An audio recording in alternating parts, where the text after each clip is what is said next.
Dear Professor Bieringer, sehr geehrte Familie Bieringer, wir sind ganz froh, dass Sie heute mit uns zusammen feiern. Monsieur Bonny, Monsieur Gozijns, collega-decaan uit onze zusterfaculteit van Louvain-la-Neuve, oud-decaan de Tavernier en eregast collega Marinovic from Ukraine, dear colleagues from abroad, beste collega's, beste medewerkers, of misschien nog best in één woord, beste vrienden van Reimund, dear friends of Reimund. It is with true joy and gratitude that I warmly welcome you this afternoon to the emeritus celebration of our respected colleague, Professor Bieringer. And indeed, those two words, joy and gratitude, characterize our celebration today. Please feel welcome to join in this very reality. As a dean, I feel lots of pride to count Professor Bieringer among our professors' staff. As a colleague in biblical studies, I foster lots of moments of true and authentic sharing of concerns, developing new trails in teaching and reflecting on biblical hermeneutics, of caring for students from the global south, of developing the international sisters community in the Justus Lipsius College, on strengthening the relation between the faculty and the Holy Spirit College, and in promoting and sustaining the Vlaamse Bijbelstichting. In all these tasks and duties, in all his responsibility, Professor Bieringer has always genuinely cared for people, for their development and growth, for their well-being and their intellectual progress, a care for the integral personality of all who were under his guidance. We honor him today, and we thank him for that wonderful and inspiring example. It is a typical privilege of the celebrated colleague to think and choose the topic or theme, the music, and the guests on his or her emeritus celebration. Most of the colleagues thus choose those aspects in line with their work, their life, and their personality. Today, this is very clear, and the link is even evident, even after a few words that I spoke about him. The theme of Professor Bieringer is kindness, courage, and integrity. In this vein, Professor Bieringer is also very concerned and engaged in the situation of Ukraine, having guided, moreover, several students from that country. Against this background of his holy indignation, he suggested Professor Miroslav Marinovic as our honored guest speaker. Professor Marinovic is vice-rector of the Ukrainian Catholic University in Lviv, a university and a faculty to which we are related through year-long contacts. He is a social activist, co-founder of Amnesty International Ukraine, and a founding member of the Ukrainian Helsinki Group. His health held him back from being live with us today, but we will listen to his astounding and disconcerting testimonial online. In line with the theme of today, the very theme that Professor Bieringer has chosen, he will speak about kindness, courage, and integrity in the Soviet Gulag and its aftermath under Putin. Thank you so much, Professor Marinovic. I give you the floor.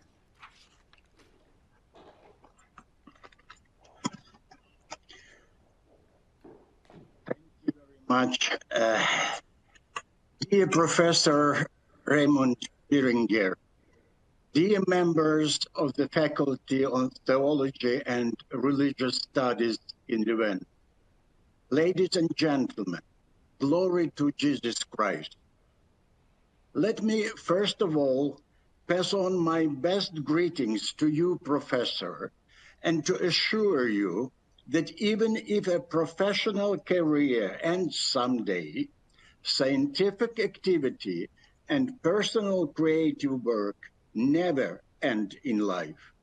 So let the Lord bless the new page of your academic life. In my life, unfortunately, I was not able to make an academic career. As I'm joking, I defended my PhD thesis in the Soviet Gulag. However, it was my truly the best postgraduate studies I could even imagine. The first significant civic title that fate bestowed upon me in 1977 was the title of Especially Dangerous State Criminal.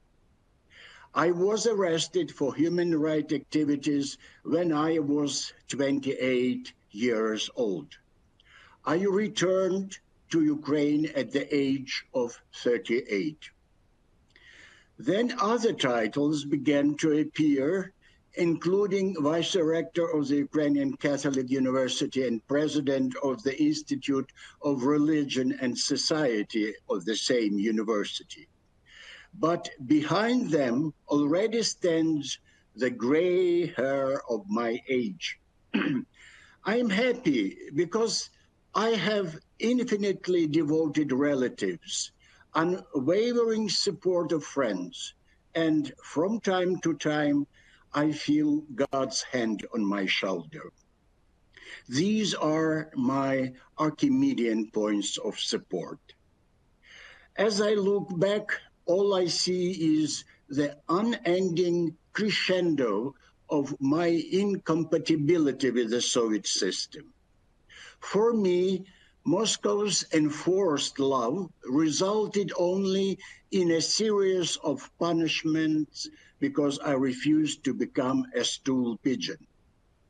Difficulties in finding employment, then losing my job, having difficulties obtaining housing, secret and overt surveillance, and provocations and persecutions from the KGB.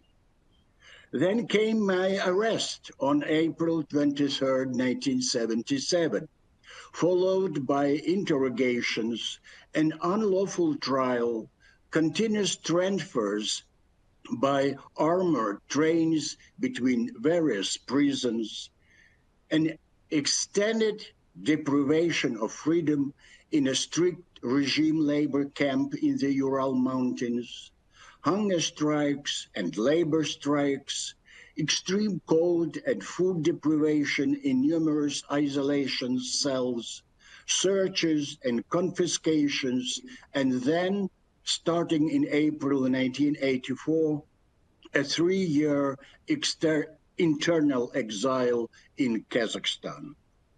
Even if you don't count the extrajudicial persecution before my arrest, it spanned a full 10 years. I suspect that you might ask, okay, so what about all those anti-Soviet activities for which you were fired from your jobs, summoned to the KGB, and accused of public disturbances? Well, it may be hard for you to believe, but my crime was my public expressions of Ukraineness, demonstrative solidarity with political prisoners, refusal to denounce those who fell under KGB suspicion, preservation of our national and religious traditions, and refusal to succumb to fear. My major transgression was attempting to live a normal Ukrainian life and defending human rights remembering Christ's commandment to love thy neighbor. Indeed, the Soviet system saw this as a challenge worthy of punishment. The issue of human rights came to the forefront on August the 1st, 1975, during the Helsinki Summit on Security and Cooperation in Europe, when, on behalf of the Soviet Union, Leonid Brezhnev signed the final act, the third basket of which required all signatories to respect human rights. Then all that was needed was individuals who would testify that Brezhnev's signature on any such document was meaningless. As a result, 5 Helsinki groups appeared in the Soviet Union, including my Ukrainian Helsinki group. Many decided to join the group under circumstances that involved brutal persecutions, even in jail. Group members certainly didn't have the internet, email, or fax. Just having a typewriter was considered a great triumph. Telephone conversations were regularly eavesdropped on by the KGB. Thus, for many members, joining the group was a sacrifice that meant not only great losses for themselves, but also great risks for their families. One can only marvel that the Ukrainian Helsinki group could exist at all, given the horrific conditions of the time. Lyudmila Alexeyeva, a member of the Moscow Helsinki group and a staunch defender of the rule of law, always emphasized that she and her colleagues considered the members of the Ukrainian Helsinki group to be kamikazes, headed for inevitable sacrifice. It was equally important to us that the various Helsinki groups across the former Soviet Union were the first to attempt to act within the law by publicly stating their principles and goals and declaring their intent. I was impressed with this bold readiness to go head-to-head with the regime. The fact that the system was not ready to deal with open forms of protest only increased the risks we were taking, but it didn't change our moral mindset. The people who joined the group were a sort of collective litmus test, without which it would have been impossible to establish the acidity level of the Soviet system. However, not only did the cruel repressions against us fail to break the group members, but amazingly gave them a second wind. 36 years later, the same effect seemed to repeat itself on the Maidan, when in the year 2013-14, millions of Ukrainians staged a nationwide protest ousting President Yanukovych and his pro-Kremlin administration. The harsher the government repressions, the bolder and more widespread the public reaction. At that time, many people considered our imprisonment to be a disproportionate price to pay in the struggle for human rights. Some of my friends, however, paid far more. They lost their lives in the struggle. Even then, I opposed the idea that I had sacrificed too much, and I haven't changed my mind. The Soviet regime reminds me of Mephistopheles' allegation in Goethe's monumental Faust. I'm part of that power which eternally wills evil and eternally works good.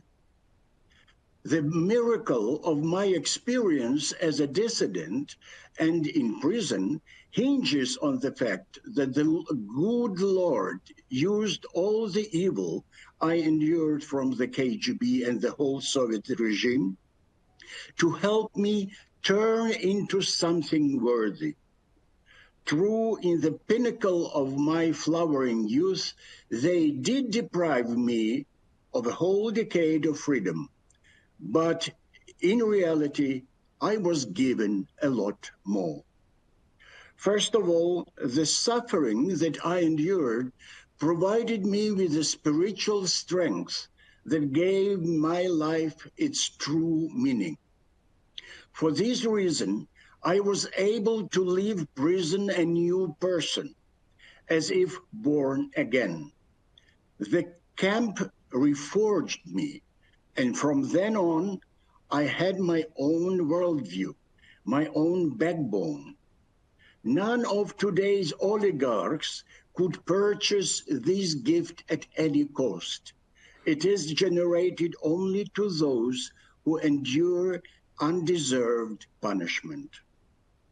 Furthermore, by joining the dissidents and becoming a part of the movement of nonviolent resistance to totalitarian terror, I had the honor of being one of the last witnesses to communist atrocities, witnesses against whom all the KGB's cruelties were powerless.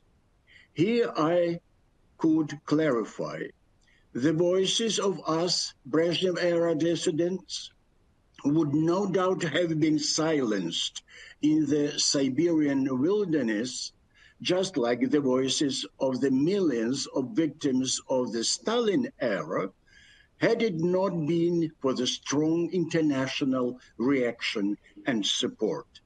So please accept my gratitude for that. Third, fighting the totally invasive, all-encompassing and depraved system of communism cannot be as regimented and enthusiastic as marching in a parade.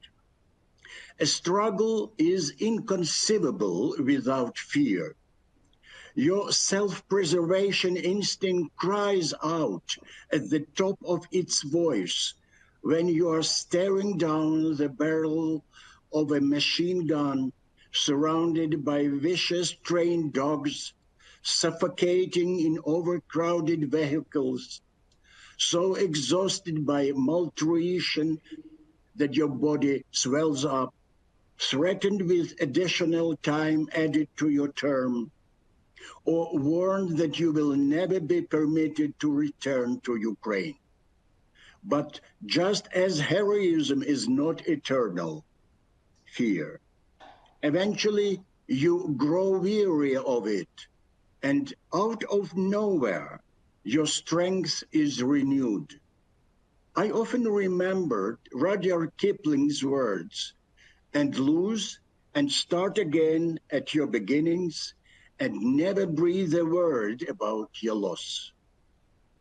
The punitive system in the camp was so all-encompassing that this human psyche could not always cope with it. However, there comes a time when you are forced to choose. You will either be destroyed by the denigration of your human dignity, or you will tell yourself once and for all what your fellow prisoners before you had said. No, they will not succeed in humiliating me. You learn how to create a psychological barrier to help you endure endlessly being forced to undress, constant searches, and never ceasing abuse. Your mindset becomes, you can do anything you want to me, but you will not take my dignity away from me. To have a strong spirit, a person must be convinced of the validity of his or her cause. I was totally convinced that the reign of communist deceit would come to an end sooner or later. I believed that striving for truth and justice could not be a crime. Rather, I believed, as your friend John the evangelist says, that the truth would make me free. And it did. Finally, after my liberation, I did not want to play the role of judge, because I remember how I almost succumbed to the evil of communism. In my case, therefore, positioning myself as a judge would have been morally inappropriate, and it would also have been inadequate. More than half the country would have had to be indicted. In the early 90s, therefore, being spiritually ready to pardon, I was one of those dissidents who was not concerned with bringing our tormentors to justice.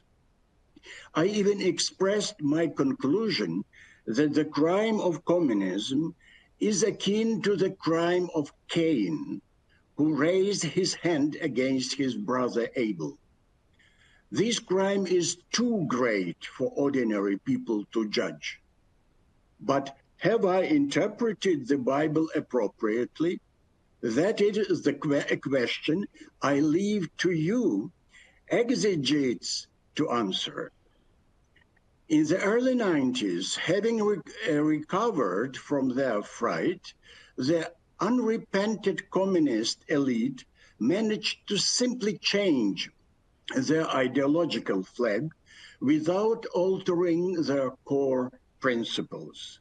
But sooner or later, that clandestine evil had to emerge as the seed for a new world conflict. The demonic evil power at the core of the communist system had to sooner or later metastasize. Today, Putin and his clique are the quintessence of the anti-spiritual metastasis that, it might seem, is triumphantly spreading across the whole world today. Putin's principles, like those of his chosen elites, are based on deceit, imitation, falsifications, spiritual devastation, untrustworthiness, treachery, aggression, violence, annexation, gas and trade blackmail, theft, and assassinations. This list could go on forever, turning the basic principle of civilization inside out. But all of them, without exception, are self-evident indications of evil. For there is no truth in him. John 8:44. So today I'm talking to you from the country that is passing through awful sufferings because of the Russia's war. The humanitarian catastrophe caused by this war is so terrible that it makes the Christian world wonder how such heinous war crimes became possible in our supposedly Christian civilization. The courage and heroism of ordinary Ukrainians is simply incredible. As it always the case during war, some people are fleeing danger, and we are grateful to Europe for accepting our refugees and for your comprehensive support. Ultimately, I'm very confident that Ukraine will prevail. But the cost in war, casualties, urban destruction, displaced persons, and refugees is going to be horrendous. I'm truly convinced that the more war crimes Russia commits in Ukraine, the more significant ethical arguments in assessing events become. Having Putin's Russia in mind, we are facing not just a competitive power, but something that is essentially evil. However, we cannot appease evil. We have to confront it.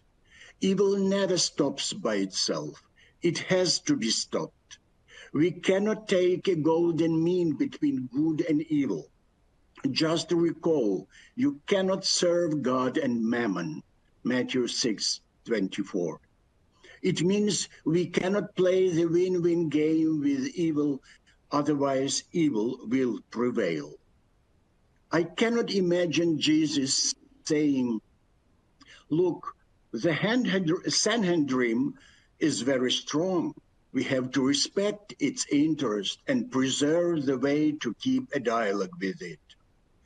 Jesus did not reject a dialogue, but he insisted that a dialogue had to be held in truth. He didn't sacrifice values even at the expense of his own sacrifice. The following phrase is widely known in the West. Let us never negotiate out of fear. Unfortunately, for too long, the fear of the Third World War forced the world to solve the dilemma of security versus values in favor of security, which only brought the world closer to what it feared. Building bridges to evil turned out to be feeding the mania of the monster. The 21st century can be successful if it brings all the 20th century accounts to a close and does not allow them to poison our world today. This requires a total catharsis and metanoia. Putin and his clique are to be brought to justice by an international tribunal for their attempts to reinstate their previous communist evil and for trying to destroy the very foundations of human civilization. Let me end my talk with a paraphrase of the famous quote by Benjamin Franklin. Those who are ready to give up essential liberty to obtain a temporary safety deserve neither liberty nor safety. If you change only one word, I mean liberty, into values, you will receive the important warning message to the whole world today. Those who are ready to give up essential values to obtain a temporary safety deserve neither values nor safety. Thank you very much.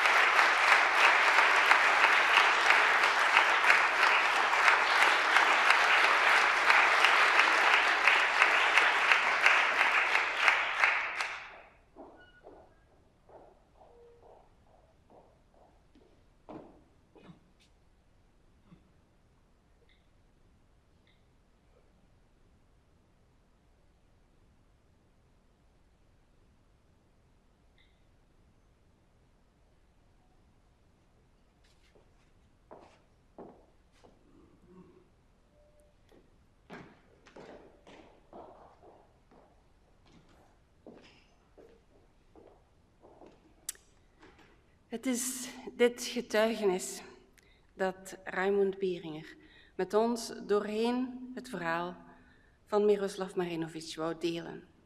En ik denk dat elk van ons daardoor wel wat stil geworden is, onder de indruk, verbijsterend. Laat het ons dus even laten bezinken in de muziek die volgt. During this academic session, musical interludes will be brought by the faculty choir, which is this time conducted by a student of the research master, Oh-Hin Cheng. In the first intervention, the choir will sing two quite different pieces. To fully honor the contribution of Honorary Rector Marinovic from UKU, the choir will first sing the national anthem of Ukraine. The words and the music date back to the early 1860s. The choir has hopefully learned a lot from the private pronunciation lessons it could enjoy from one of its members, the Ukrainian student Roxolana Vobleski. Therefore, and thereafter, it will perform a setting of a musical piece which finds its inspiration in the first letter of John, Ubi caritas et amor Deus ibi est. Where people love and care for one another, there is God. We will listen to a version which the Nordic composer Ola Hielo has composed in 2001. As you will remark, he has been especially inspired by the Gregorian chant tradition. Enjoy it.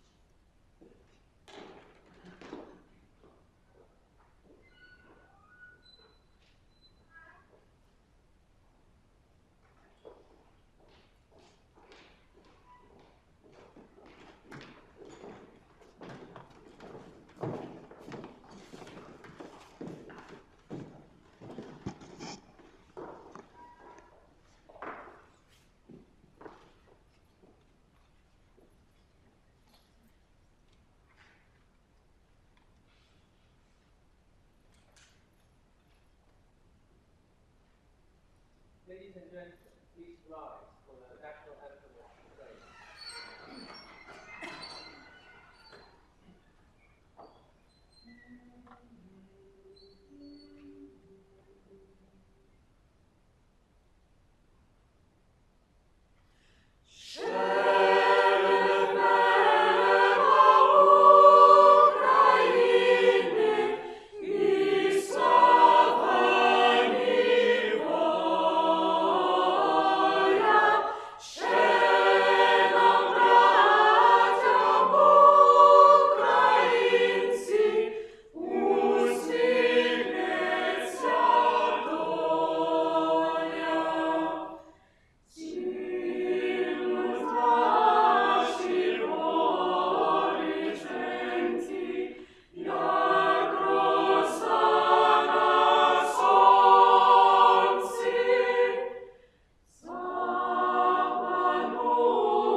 Thank you so much for these wonderful songs in a new composition of our choir, even a new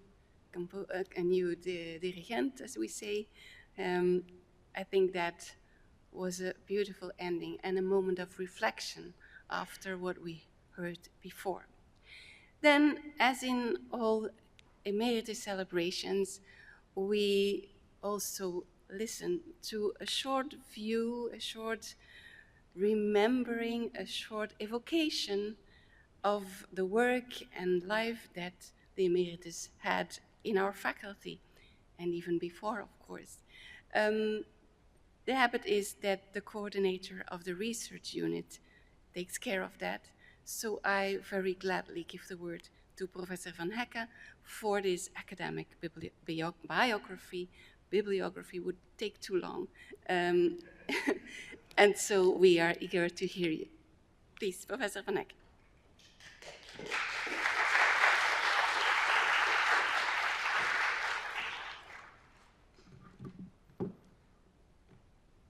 Thank you very much.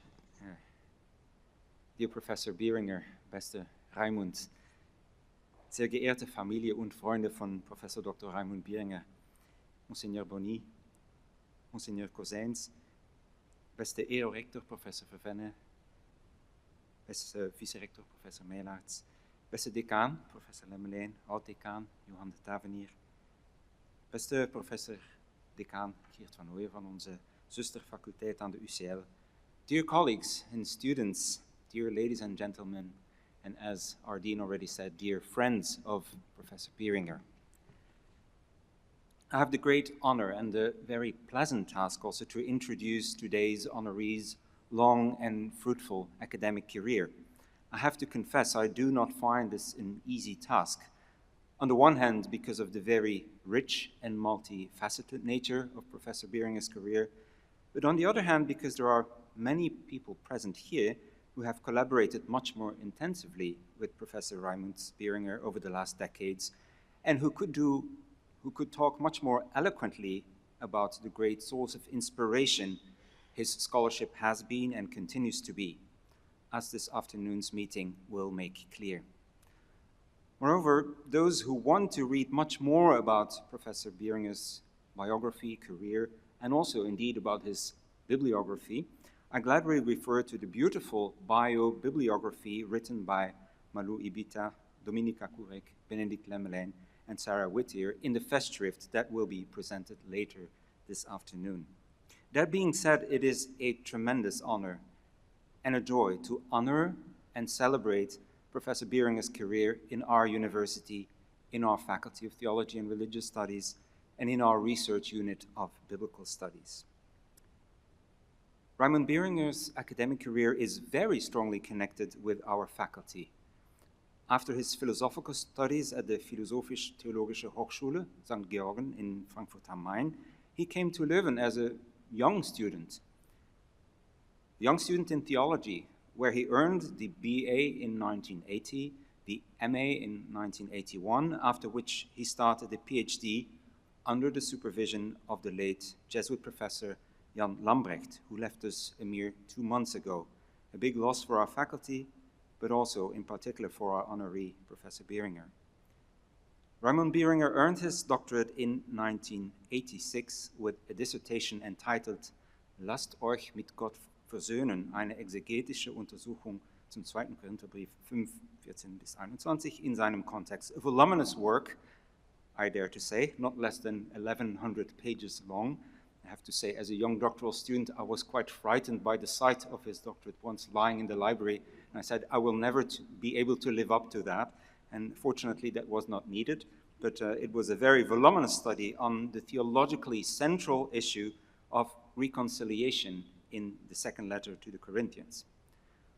After obtaining the doctoral degree, he left Leuven to his home diocese for his pastoral formation, his priestly ordination, and 2 years of ministry as an assistant pastor.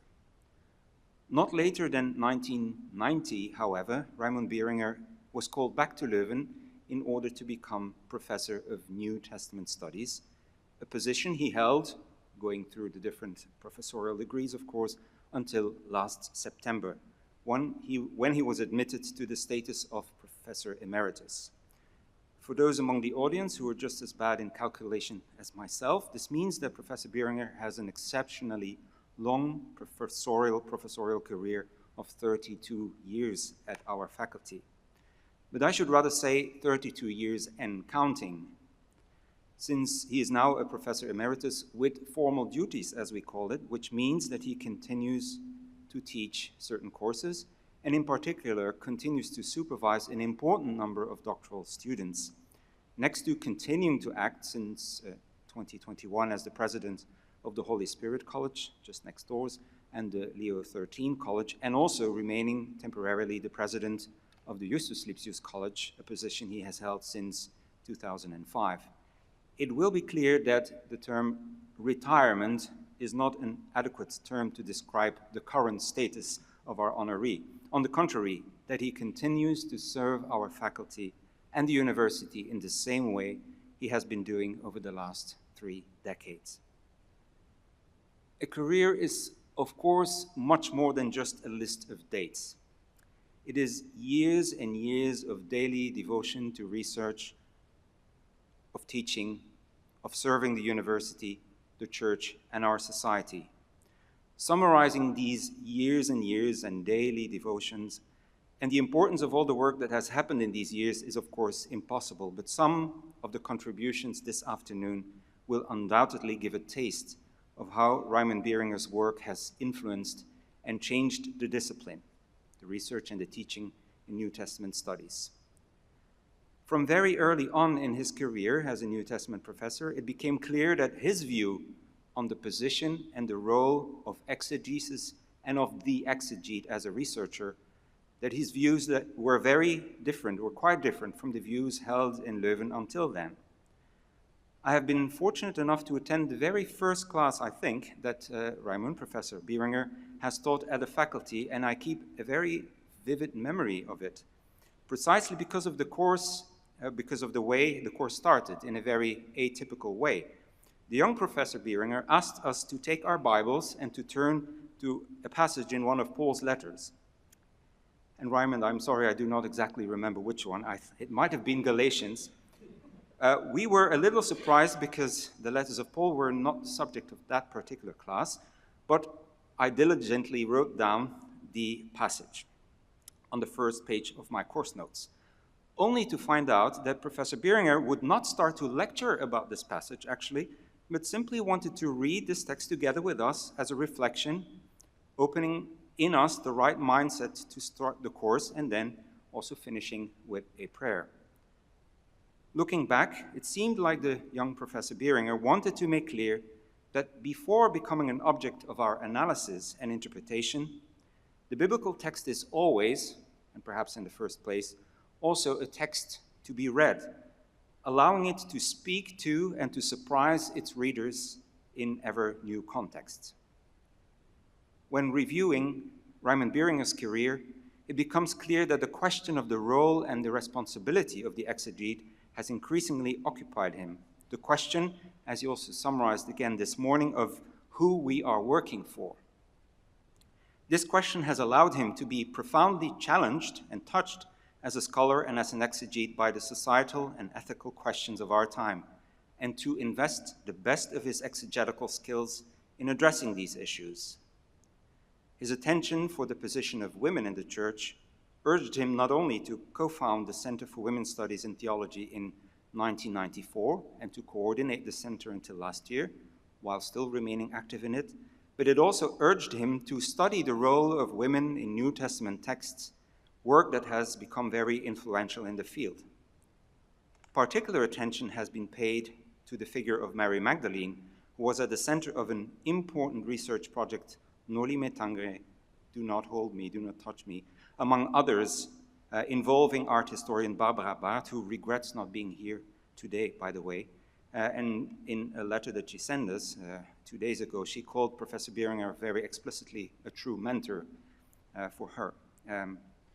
When dealing with texts in the context of these difficult ethical questions, the issue of the normativity of these ancient texts, which are moreover read as the Word of God, became a central issue for Reimund Bieringer's thinking.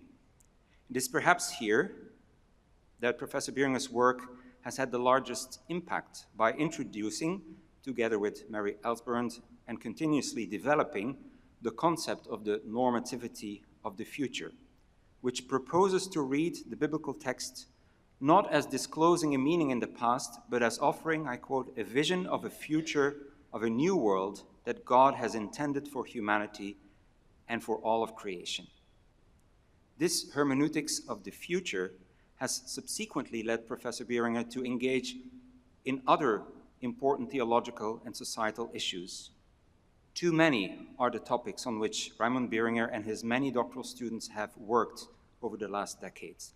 But mention should definitely be made here of the important project on anti-Judaism in the fourth Gospel in John, together with Professor Didier Pollefeit and Dr. Frederik van der Wiele, to which Reimund Bieringer also came back in a recent publication, well, recent, 2017, but still. Mention should also be made of his several recent, then, Global Minds projects on inclusivity, sustainability, in collaboration with many Leuven colleagues present here, but importantly also with many partners in the Philippines, in particular also with Malu and Maricel Ibita also present here. Many more examples could be given of Reimund Bieringer's projects in which contemporary ethical challenges are tackled. And this was also the topic of a small symposium we had this morning on the ethical challenges of exegesis, of being an exegete. This does not mean, as some of you might think, that Reimund Bieringer turned away from the historical critical methods in which he was trained here in Leuven. On the contrary, Professor Bieringer has always stressed and continues to stress that meticulous philological work and literary criticism, where appropriate, remains at the heart of any exegetical work. And he has also continued to work in the field, for example, on the unity of 2 Corinthians and also on the dependence of John on the synoptics, to name a few examples. What Reimund Bieringer's biography and bibliography make amply clear is that he is a man of connection and conversation, collaborating as an exegete with many colleagues from other disciplines, both within the faculty and the university and outside, a quality that can be an inspiration for many of us. That connection and conversation is also what typifies Professor Bieringer as a professor in the sense of a teacher. Ever since his appointment, Reimund Bieringer has taught numerous courses, introducing generations of students to the exegesis of the letters of Paul and of the fourth Gospel, but also to the study of Biblical Greek, for which he developed and wrote a completely new handbook. And I remember really the project that we had together, working on these handbooks together for Greek and for Hebrew, of which I learned a lot of Reimund's approach to teaching Biblical Greek, and not only teaching the language, but also teaching the culture and the thinking that is expressed in the language. But also outside the faculty, Reimund Bieringer has been a very active teacher, in particular in the Faculty of Economics, where he taught for many, many years our RZL course. And for those who are not familiar, it's a course in religion and life stances that our faculty offers in all the other faculties at the university. And for Reimund in particular in the Faculty of Economics, for which he also wrote a handbook with the intriguing title, Geld en Genade, Money and Grace. So many students, many students have been inspired by his teaching, and many more not, but many also have been supervised by him for master thesis, and the list is impressive. I mean, the list was made in the bibliography, and the doctoral students, so the importance of Reimund as a teacher is tremendous for our faculty. The overview of Reimund Bieringer's career would not be complete without mentioning his many academic tasks, but I cannot be complete here, both in the faculty government, both in education, being a program of directors for a very, director of programs, programmadirecteur for a very long time, and in research, being the vice dean for education, for research, but then also his, of course, his presidency of the Justus Lipsius College for so many years, being the coordinator of our research unit for many, many years, and then also, last but not least, as the secretary also for the Colloquium Biblicum Novaniense, our yearly. We're going up to 75 years of this colloquium, where Reimund for 10 years has really taken up the role of Secretary General organizing these conferences. I said earlier that an academic career is not just a list of dates, and the value of an academic career is not only the list of achievements that I just sketched. The value of an academic career is much more not only of what we do, but also of who we are. And for that, I would tremendously want to thank Professor Bieringer, not only for what he did for the research and the teaching at our faculty and continues to do, but also for the inspiring example of who he is for us colleagues, but for many of his students, as will become clear in the rest of this afternoon. So Professor Bieringer, beste Reimund, thank you very much.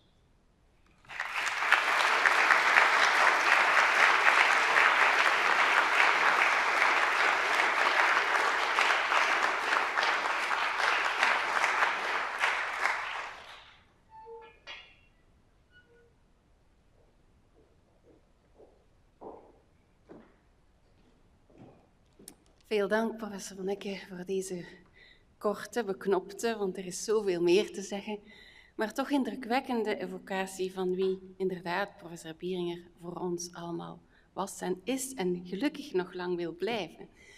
Dank daarvoor. We komen aan het centrale stuk van deze zitting, met name professor Bieringers eigen bijdrage in een lezing die hij noemde The Greatest Proof of Love, John 15:13 and the Future. Daarbij aansluitend bij wat ook daar straks in de lezing van professor Marinovic gezegd werd. Remembering Christ's commandment to love thy neighbor. Het centrale gebod, mag ik wel zeggen, in Oude en Nieuwe Testament. De liefde voor de naaste, de wijze waarop we mogen leven. Ik denk dat we allemaal er veel van zullen leren. Professor Bieringer, ik nodig u uit om het woord te nemen en ons allen te instrueren.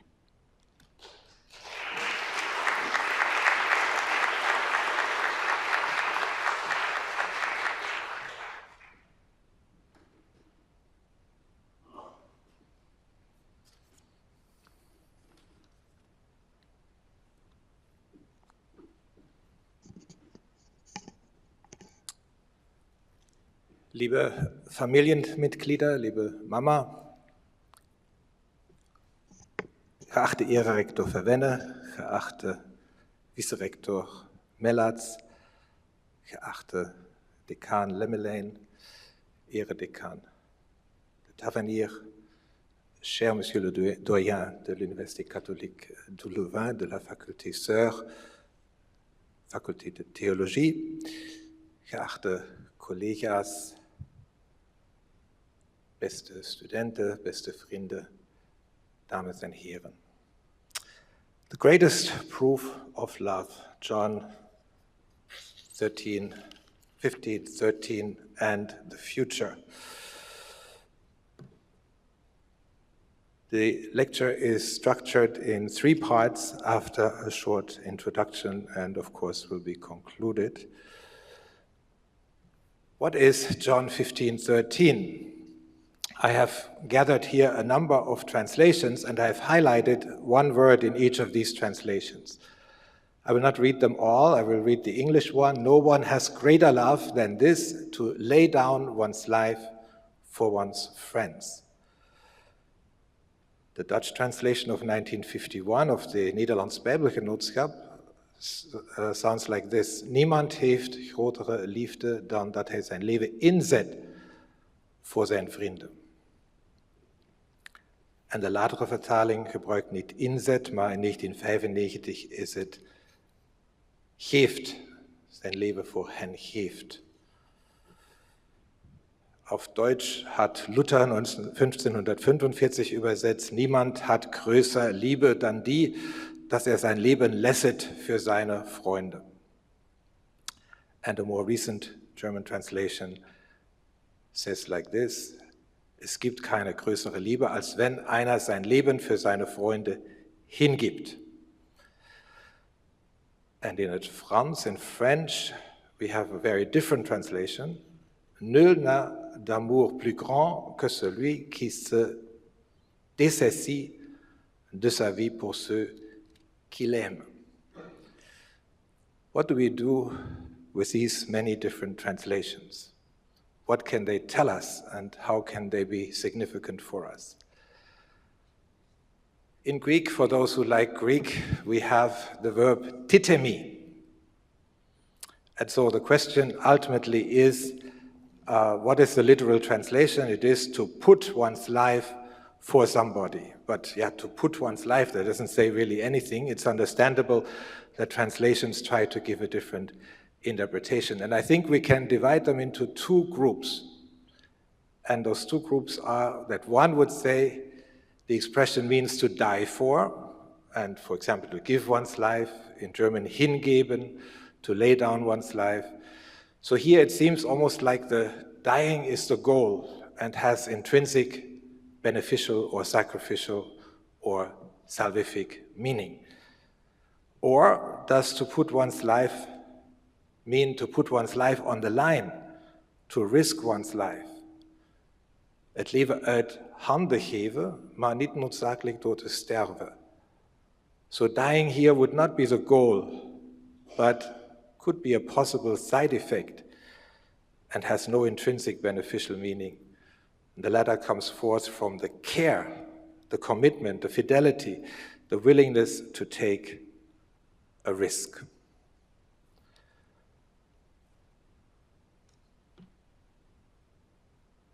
On the tomb of the unknown warrior in Westminster Abbey, and I think something happened to the photo that was supposed to be here,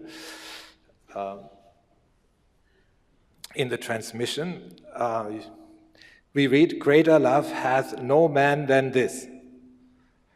And on Veterans Day in the United States, you very often see that John 15:13 is quoted. You see here two photos where this verse plays the central role. And in English, here, in these cases, they translate lay down. In the aftermath of the First World War, I have here found a quote from a Protestant bishop who actually in Germany also uses this verse from the Bible, but expands it. Das ist die größte Liebe, die die Selbstsucht überwindet und bereit ist, alles Leib und Leben hinzugeben für die Freunde, für die Brüder, für das Volk. And you see what is in green is actually added to the biblical text as an interpretation. There's also a scientific article recently published that basically says that the death of a martyr, of giving one's life for one's friends, was central in interpreting the death of people, of soldiers in the First World War. So much for the introduction. Does John speak about dying as a goal or as a side effect? Let's look at the text in historical perspective and then in literary and then in a future perspective. So again, the text here in a literal translation in English, greater love has no one than this, that someone lays down his life for his friends. Niemand hat größere Liebe, als wenn jemand sein Leben hingibt für seine Freunde. How would this text have been understood in its historical context? Scholars have often pointed out that it presupposes the Hellenistic ethics or ideal of friendship, and I found this very well described in an article by our colleague Jan van der Watt. A true friend should be treated as the person himself would like to be treated. Friends should share their lives by helping and supporting one another, by listening and advising, by caring, and even by warning or rebuking. The highest form of goodwill or the greatest love expressed in giving everything, your life for your friend. This act expressed unreserved loyalty and commitment to your friend. It is a cornerstone of ancient Greco-Roman friendship.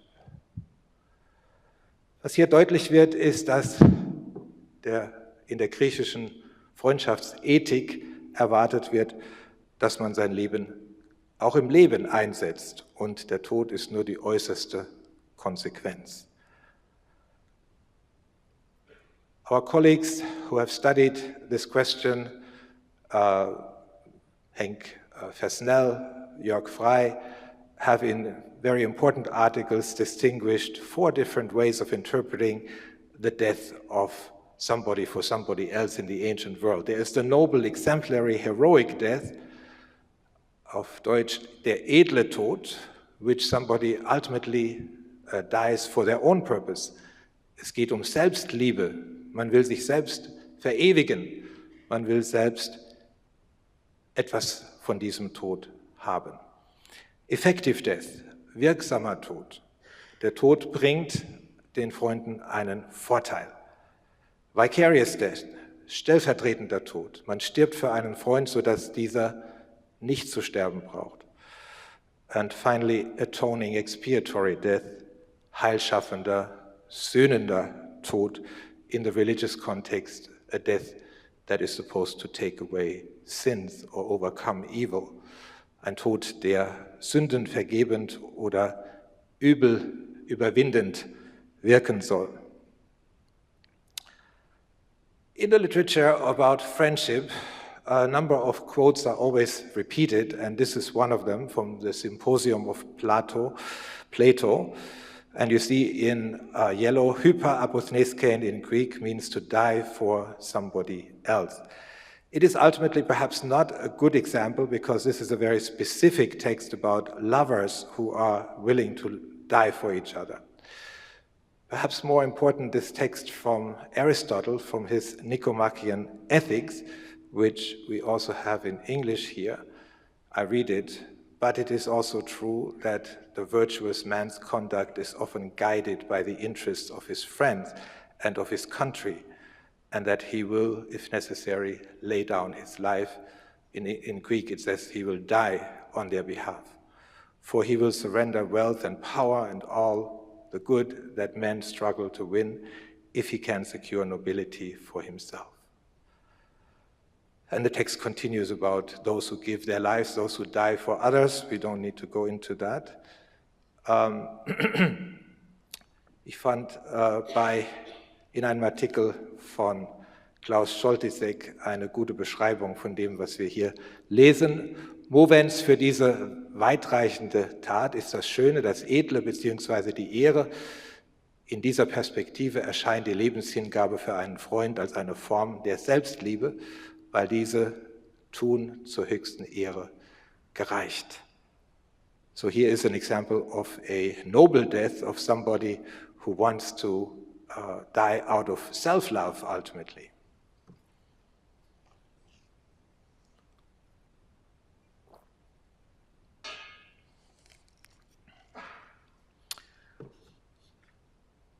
Another quote from Epictetus: "If then I must expose myself to danger for a friend, and if it is my duty even to die for him," and then the sentence continues. So I think you see here that the dying is not the first thing, but it is actually exposing oneself to danger, and then perhaps it will lead to death. I found this quote very important from Henk Versnell. Note that dying for friends or community in these related instances is made dependent on the uncontrollable course of precarious events. The offer to give one's life may, but need not always be implemented. And he quotes Günter Röser in German, auf Deutsch: Beim Motiv der Selbsthingabe ist die Todesfolge nicht notwendigerweise impliziert oder auch nur intendiert.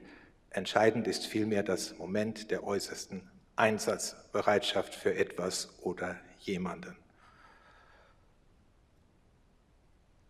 Patriotic death in battle is a form of giving one's life for the benefit of the community. However, although soldiers may be expected to die, their death is not an inevitable, necessary, and unnegotiable condition. Quite to the contrary, soldiers may and generally do hope to survive. A victory without any casualty may even be counted as supreme luck. Again, Versnell.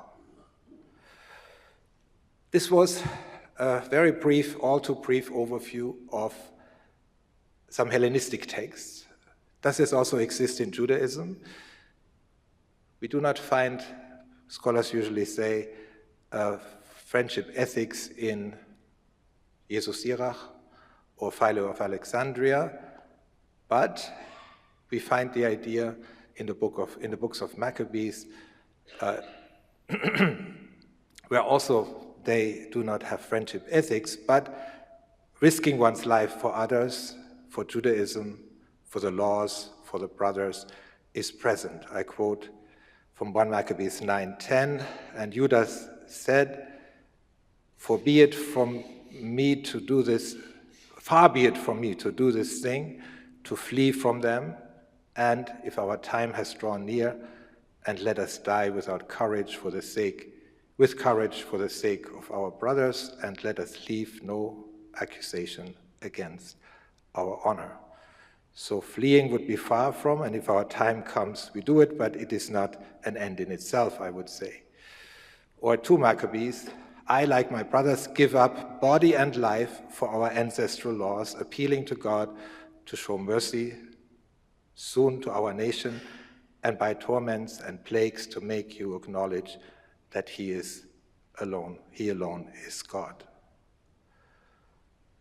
We also have some text from further from 2 Maccabees, 14:37-38. A certain racist, one of the elders of Hierosolyma, was denounced to Nicanor as a man who loved his compatriots and was very well thought of, and for his goodwill was called father of the Judeans. In former times, when there was no mingling with the nations, he had been accused of Judaism, and he had risked body and life for Judaism with all possible zeal. In the letters of the Apostle Paul, we have an interesting text in Romans 5:6-10, which might even be seen to some degree as a countertext to what we see in John 15:13. For while we were still weak, at a time Christ died for the ungodly. Indeed, rarely will anyone die for a righteous person, though perhaps for a good person someone might actually dare to die. But God proves his love for us in that while we were still sinners, Christ died for us.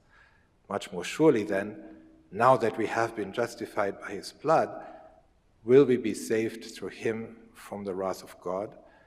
For if while we were enemies, we were reconciled to God through the death of his Son, much more surely, having been reconciled, will we be saved by his life.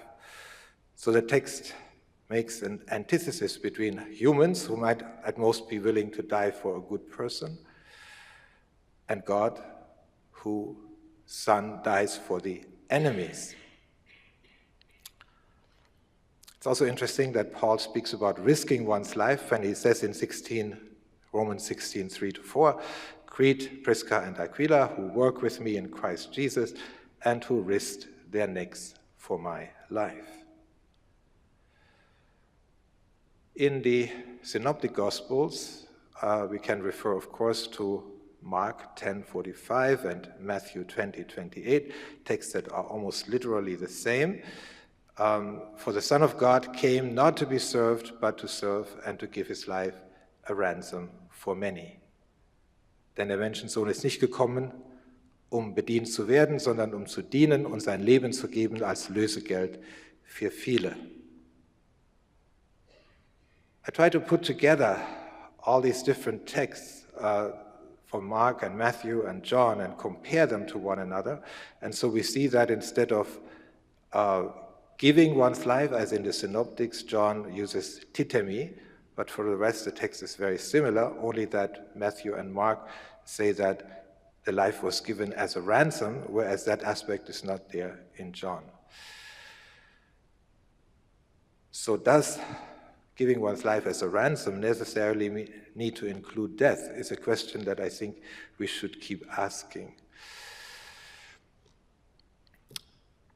We also see that an author like the Roman Seneca says, for example, for what purpose then do I make a man my friend in order to have someone for whom I may die, whom I may follow into exile, against whose death I may stake my own life and pay the pledge too. So let us then conclude, what have we seen so far?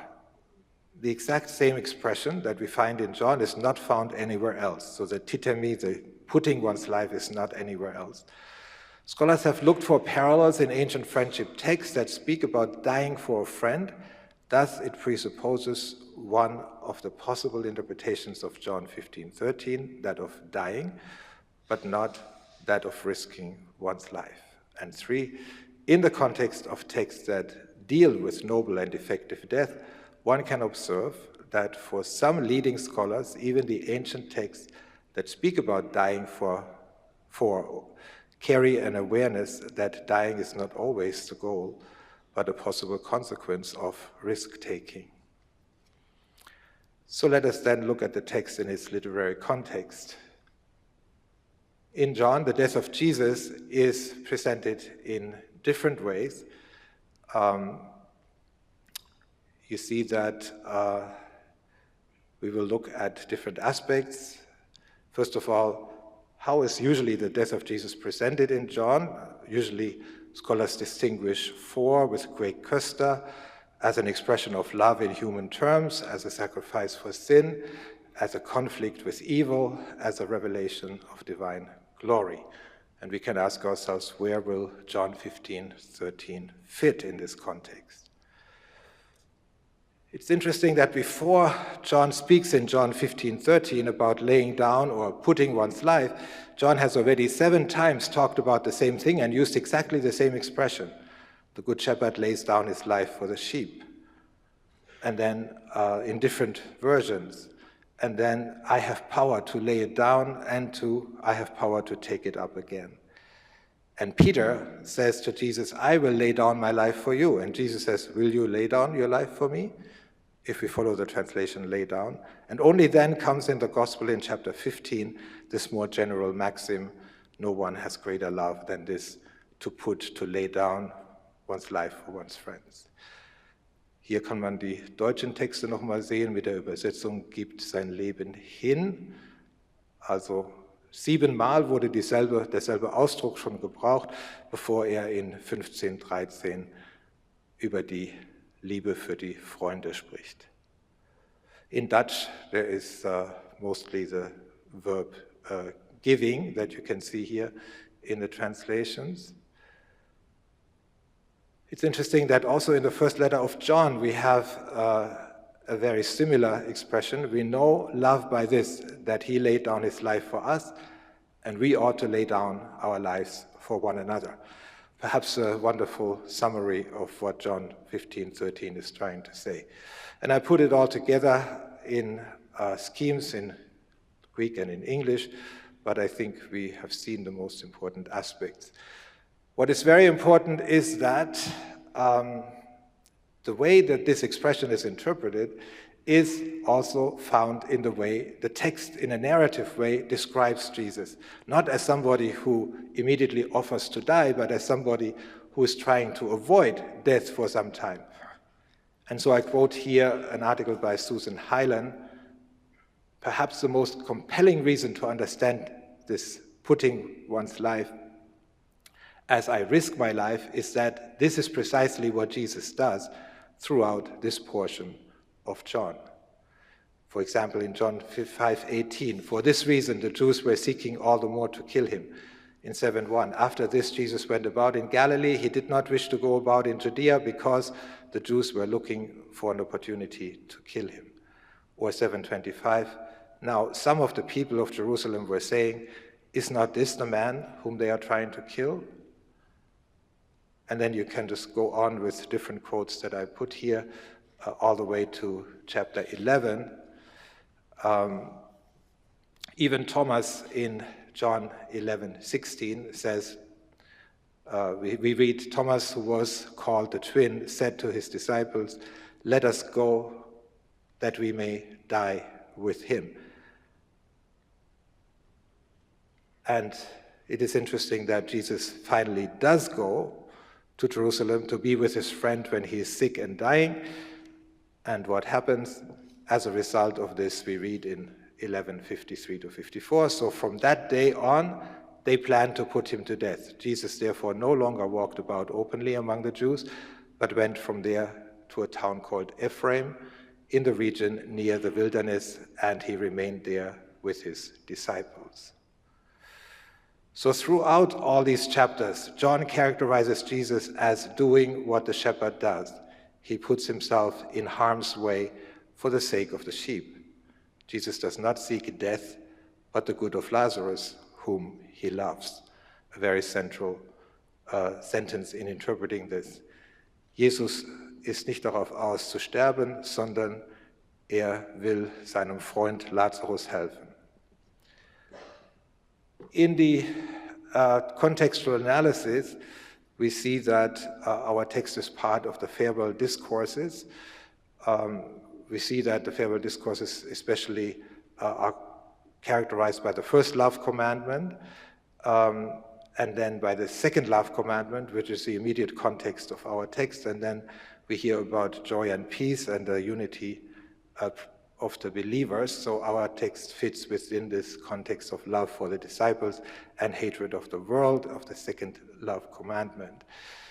In the immediate context, we hear about the true vine and the branches, we hear about the commandment to love one another, we hear about the hatred of the world and the testimony.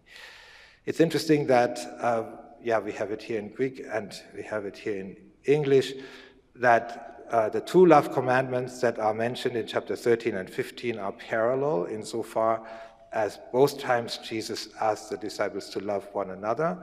And then we have a person, Peter, who is suggesting that he may lay down his life for Jesus. And in the second part, we have this general maxim, no one has greater love than somebody who lays down his life for his friends.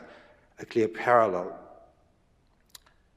So we see immediately that after the commandment to love one another, Jesus speaks about his disciples as friends. He has chosen them to bear fruit. And then once again, at the end, he says, love one another. So this is the context in which 15:13 is to be read. And so the contextual meaning can make us ask, who is the one who puts his life, his psyche, Jesus or the disciples? I would think now, after changing my mind a couple of times, that the text suggests it is Jesus, his sheep, and the last, it's about his sheep, and the last clause of 15:12 says, as I loved you. But of course the expression is open for inclusion of the disciples. In 13:11, where this major part starts, we hear, having loved his own who were in the world, he loved them to the end. And this telos can mean to the extreme point, to the utmost, or up to completion or fulfillment or achievement. Do we need to say that this necessarily refers to death? And who are his own? Are they all people, or are they only his friends? Does as I loved you link back to 13:11 to suggest as I loved you by dying for you? Many questions in the context that are intriguing. What is the difference of meaning between agape and philos? Two different words in Greek for love. I would suggest in this context, agape is used as meaning self-risking love. It seems to have a deeper meaning than philos. And in 15:13, agape expresses a meaning of self-risking love, which is not a constitutive part of being philos, at least not to the point in which it is described in the gospel. Greater love. What is meant by great? Higher, better, more? Does greater love refer to all possible forms of agape? If yes, is agape love of enemies not greater? Or, as many scholars have suggested, it exclusively refers to the greatest love possible within friendship love, a greatest love one can show to a friend. When we refer to the life, the word also means soul. Does it also include our body? We see that in Maccabees, the two words are put together, the body and the psyche, the life. Where does the titemi ten psychen come from? Is it a variation of didomi ten psychen, as we saw in 1 Maccabees, in Mark's Gospel 1045? Or is it a short form of titemi ten psychen and techeri, so putting one's life into the hands of somebody, and there are many references of that expression in the biblical text. What does it mean to give one's life for somebody else? Is it in favor, in their benefit, for their sake, or does it also include in their place? So what is the meaning of giving, putting one's life? Is it just like didomi, to give one's life, or is it an equivalent of hypotitemi or paradidomi, which is usually translated as risking one's life? My hypothesis that I want to put forward is that this expression seems to be a neologism of the fourth evangelist, which is intended to include both meanings, giving one's life and risking one's life. In this expression, laying down one's life is a risk that is taken, but it is not the goal and not intrinsically needed. In this expression, laying down one's life is a risk that is taken, but it is not the goal and not the intrinsic need. I repeat it again. It should be in the interest of the friend that the friend does not die ultimately, I suppose, if you think about friendship. We need to read John 15:13 in the light of the Good Shepherd text in John 10, who risked his life for his friends. And here again, Susan Hyland, I think correctly, says the success of the shepherd was important, for the shepherd who was killed by the wolf ceased to be of much use for his flock. And so let us conclude with the third part, trying to ask, what does John 15:13 mean for the future? The farewell discourse is concerned with the best possible preparation for the future after Jesus' departure. The commandment, love one another, has the function of guiding the disciples into a better future in the midst of hatred of the world. It seems that the focus of John 13:17 is almost on the interrelated relations in the community and less on the relations to the world, which might be a consequence of the specific situation of the addressees of John. Future-oriented readings of John 15:13 will vary dependent on whether one opts for a death-centered or a risk-centered reading. The expressions one another, friends, seem to refer to an in-group. John 15 calls for inclusivity within that in-group, but what about the outsiders? What would St. Paul say to John when St. Paul says that Christ died for the enemies and not only for the friends? Some traces of that inclusivity that we see in Paul can also be found in John in other places. In John 3:16, God so loved the world, not just the friends. The sheep of another fold, not just one group of friends. And very importantly, in 12:32, the Johannine Jesus says, "And I, when I'm lifted up from the earth, will draw all people to myself." It seems either are all friends or they are including all those who are not friends.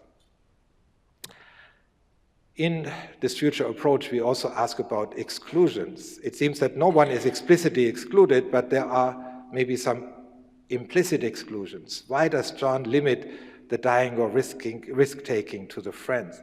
Does John assume that all are or should be considered friends? Are there those for whom, according to John, we should not take risks or lay down our lives? If so, what would be the criterion? John 15:13 should not be read outside its farewell discourse context. Its meaning should not be universalized without hermeneutical reflection and without taking other gospel texts into account. And so what is the horizon of John 15:13? Does the risking or laying down of one's life bring life to the other? And which one brings more life? A death-centered approach or a risk-centered approach? In a death-centered approach, hope is based on death itself, redemptive violence with a great dangerous potential of unqualified calls for continuation of the supposedly redemptive violence. And the risk-taking approach, hope is based on the love and fidelity which the willingness to take a risk expresses. It presupposes an integration of life and potential death. The readiness to die for the other is totally unavoidable, if totally unavoidable, becomes itself the horizon which shapes life before and without death.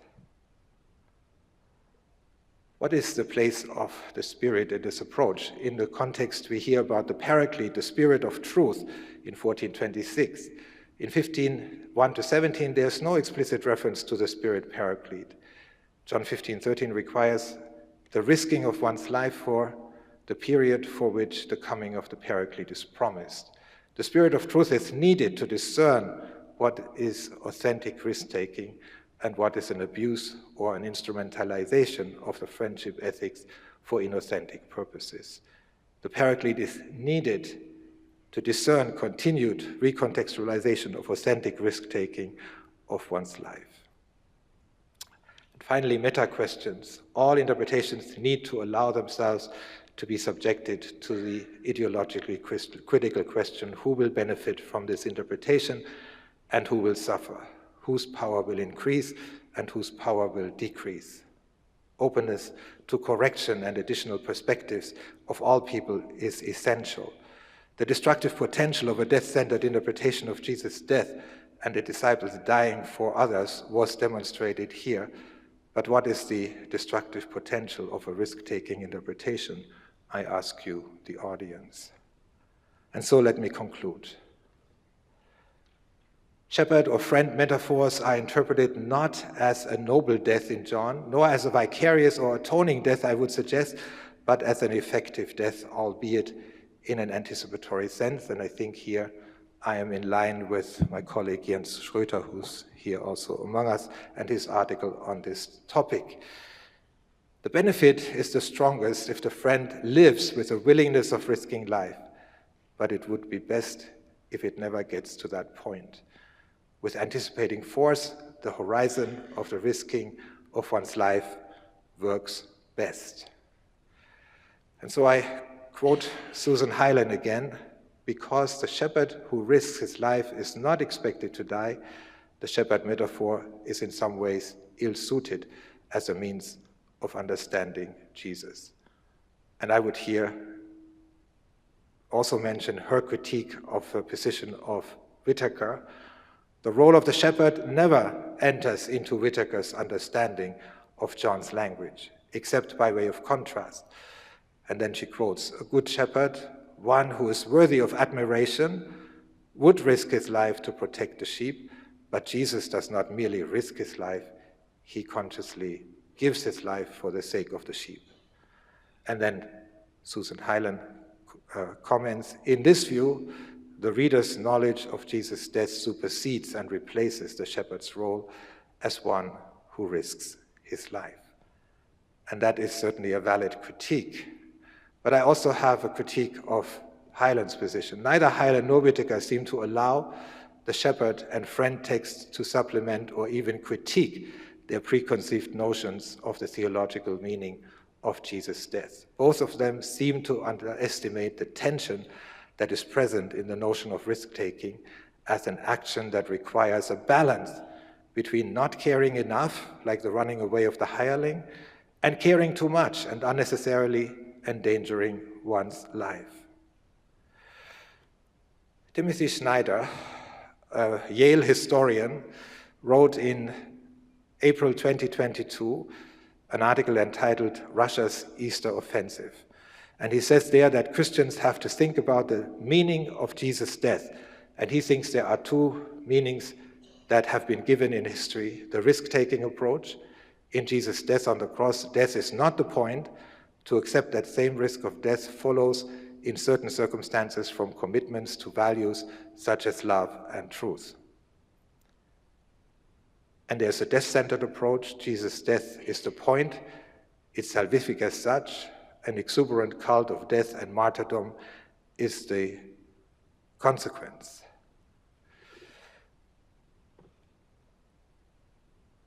Already very early on in the war against Ukraine, Putin quotes John 15:13. And I give you here the BBC translation. I remember the words from the Bible. There is no other love rather than if somebody gives soul for their friends. I asked a former student of our faculty, Taras Homic, for a more literal translation. He translated it like this: I remember the words from the sacred scripture, there is no more love as if someone gave one's own life for one's friends. In the Russian translation in which Putin hears this text in church, it doesn't say gave one's life, but it says puts one's life. And so my final conclusion is as follows: heroicizing the death for others and giving it a meaning in and of itself is not in keeping with the text of John 15:13. John 15:13, in its original context, is addressed to living people to motivate them to live committed, loving lives by giving them a horizon to strive for and, in the end, to avoid, if at all possible, since it should be revealing instead of undermining the dignity of human life. John 15:13 should not be used to heroicize dead people whose lives were instrumentalized. Understanding John's death in and of itself as necessary, Jesus' death as in and of itself necessary and salvific, is not supported by the shepherd and the friend metaphors, and its dangerous potential for the justification of aggressive violence needs to be taken into account. Am Ende meiner Rede möchte ich danken. Dieser Tag, diese Feier erfüllt mich mit tiefer Dankbarkeit. Mit den Worten des Apostels Paulus im Römerbrief möchte ich sagen: Zunächst danke ich meinem Gott durch Jesus Christus für euch alle.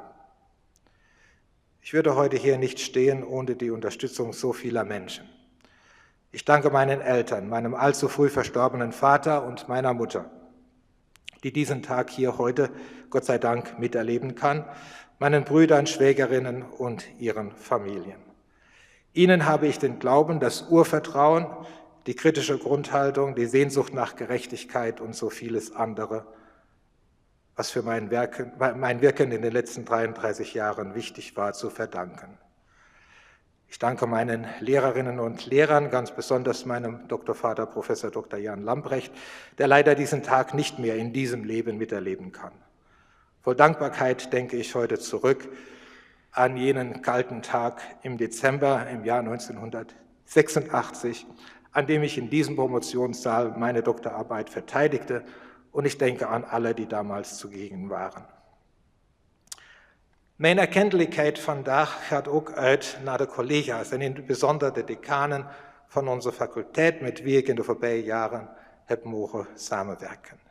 Ik meld hier in het bijzonder de collega's van onze onderzoekseenheid Bijbelwetenschap.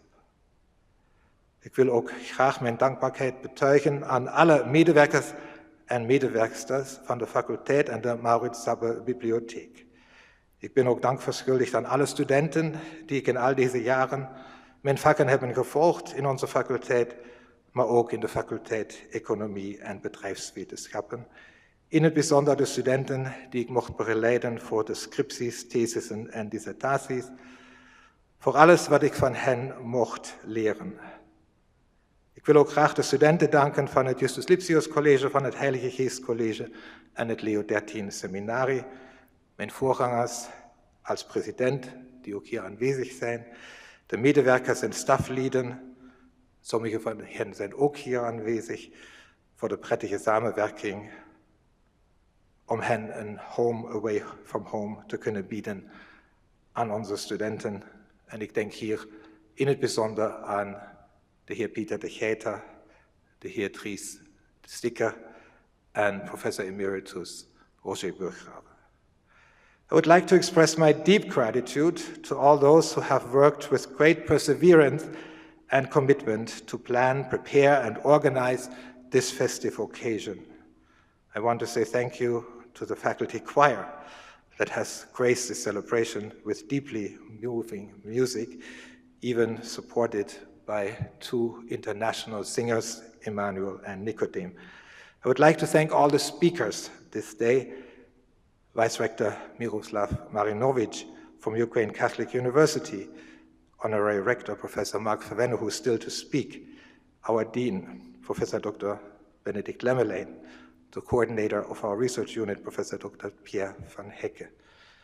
I would like to thank all the colleagues in our university and internationally who are present here today, with whom I was blessed to cooperate in projects and joint publications. Special thanks is due to Professor Didier Pollefeit for taking the initiative of translating into English the 14 interviews that are online called Reisen mit Paulus and making them available under the title Travels with Paul. Thanks also to the translator Jane McBride, who is also here. I would like to thank already now just briefly, because I have seen it in the program, the editors of the Festschrift and all the contributors. I will not say any more at this point. I would in a special way like to thank Ms. Sarah Wittier, the Secretary of the Research Unit Biblical Studies. I would like to express my gratitude to all those who organized the colloquium this morning, Dr. Marilu Ibita, Dr. Dominika Kurek-Homage, and doctoral candidate Alexander Bevan and Sarah Wittier. Not the least, I would like to thank all those who have contributed to the codex, the handwritten codex of the Gospel of John, which I have received from 65 people internationally from all the continents, working together, making a handwritten codex of the Gospel of John, which will be available. You can see it at the reception today. Not the least, I'd like to thank all of you for being here today at this very significant moment. I look forward to seeing you at the reception or at a later occasion. The Apostle Paul had the first word. He may also have the last word. And he says in 1 Thessalonians 3:9, "How can we thank God enough for you in return for all the joy we feel before our God because of you?" Thank you.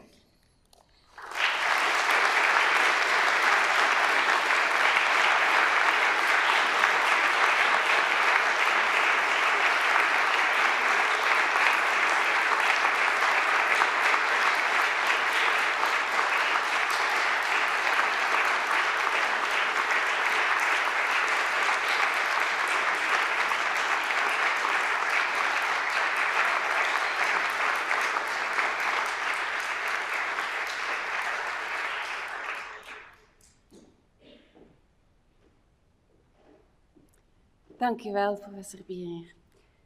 Ik denk dat we met deze les, mag ik het bijna noemen, een schoolvoorbeeld gekregen hebben van het feit dat historisch-kritische exegese allesbehalve wereldvreemd is en tot op vandaag haar betekenis heeft. We zijn vertrokken van de tekst in zijn historische context, in zijn literaire context en we zijn geëindigd bij de oorlog tussen Oekraïne en Rusland. Een schoolvoorbeeld dat inderdaad eindigde met uw eigen spoor, dat u in het bijzonder aan die methode toevoegde. Met name die normativity of the future approach, de betekenis voor vandaag, de betekenis voor morgen, de betekenis voor altijd. Dank u wel voor deze prachtige lezing. We hebben inderdaad nu weer even tijd voor een muzikaal intermezzo dat ik u graag inleid.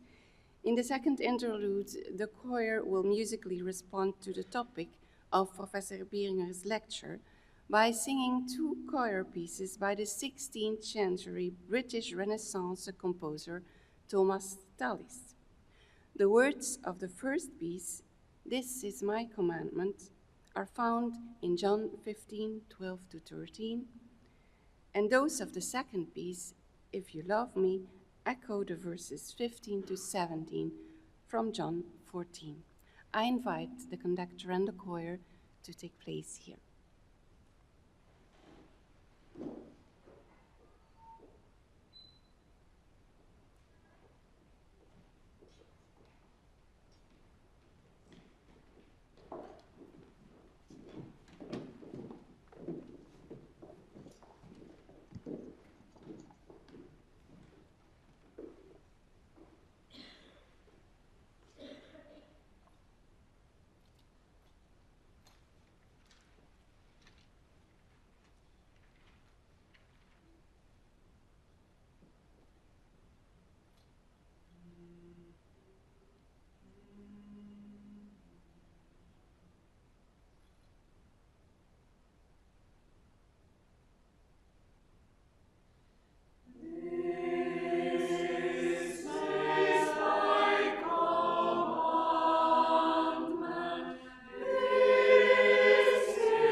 You are the only participant in the conference.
Thank you so much.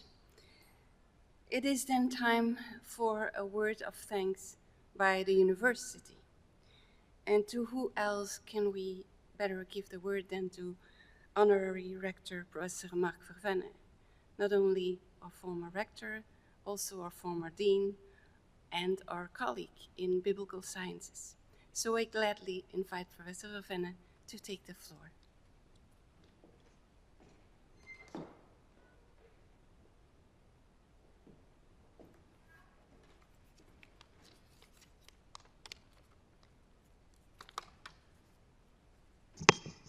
Mevrouw de vice-rector,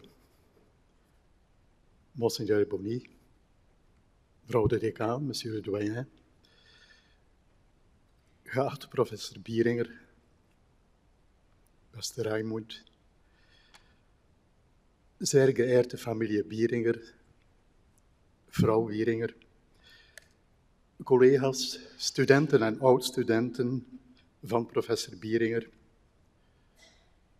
chers auditeurs, geëerde Zuhörer, dear audience, and particularly friends, colleagues, and alumni of Professor Bieringer, who are virtually present in this precious promotion room via live streaming.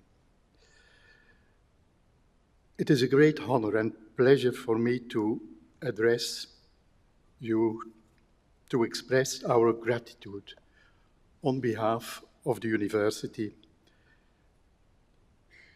to Professor Bieringer, whom we celebrate today on the occasion of the emeritus status that has been accorded to him. Allow me to share with you a few reflections that occurred to me. I will start in Dutch, then switch to German, and continue in English. Of course, all what is important has already been said by the speakers before me, and particularly by you, Reimund. The only thing I can do is to offer an epilogue, let's say, an imperfect synthesis of what I think is important about you. Het emeritaat van een hoogleraar is een soort van rite de passage. Ik noem het graag een performatief gebeuren in de overgang naar een nieuwe levensfase, die na die zogenoemd actieve professie komt. Professoren gaan aan het eind van hun academische loopbaan op plechtige wijze over naar de staat van emeritus of emerita. Buiten dienst, maar niet uitgediend. Ze worden wel een pensioen uitbetaald, maar in de beleving gaan zij niet met pensioen. Sinds vele jaren geniet ik het voorrecht aan tal van emeritaatsvieringen te mogen deelnemen. Het is een ervaring van ontdekking, van ontsluiting ook, een soort van disclosure. Namelijk geleerde mensen die een diepere kant van zichzelf laten zien. Met nog andere, vaak zeer verrassende talenten dan alleen die van de geleerde wetenschapsmens. Je krijgt plots een inkijk, onverwachts, in de ziel van hen over wie allerlei uitspraken en denkbeelden, meestal clichés, de ronde doen, al dan niet gegrond in wie de persoon werkelijk is. Op zulke momenten van ontmoeting krijg je meer dan je kunt geven. Het is in die geest dat wij vandaag samengekomen zijn om de overgang van professor Bieringer naar het emeritaat te voltrekken. Liebe Familie Bieringer, und ganz besonders, sehr geehrte, liebe Frau Bieringer, liebe Mutter von Reimund. Es ist mir eine große Freude und Ehre, Sie hier heute im Namen der KU Leuven begrüßen zu können. Vor vielen Jahren war ich bei der Beerdigung ihres geliebten Mannes und Vaters Guido unter ihnen. Das hat mich damals sehr ergriffen und bewegt. Mit ihnen zusammen gedenke ich seiner weiterhin. Als Familie bedeuten sie Reimund sehr viel. Er hat immer eine enge Bindung zu ihnen gepflegt und die wenigen Tage, die er mit ihnen in Deutschland verbringen kann, sind Momente der innigen Nähe und der inneren Stärkung. Sie können zu Recht stolz auf ihren Sohn und ihr Familienmitglied sein. Im Geiste der starken Lehr- und Forschungstradition in den biblischen Studien an unserer Löwener Universität hat Reimund die hiesige wissenschaftliche Erforschung des Neuen Testaments Neuland betreten lassen. Gleichzeitig war und ist er ein Professor, der sich sehr für seine Studenten einsetzt.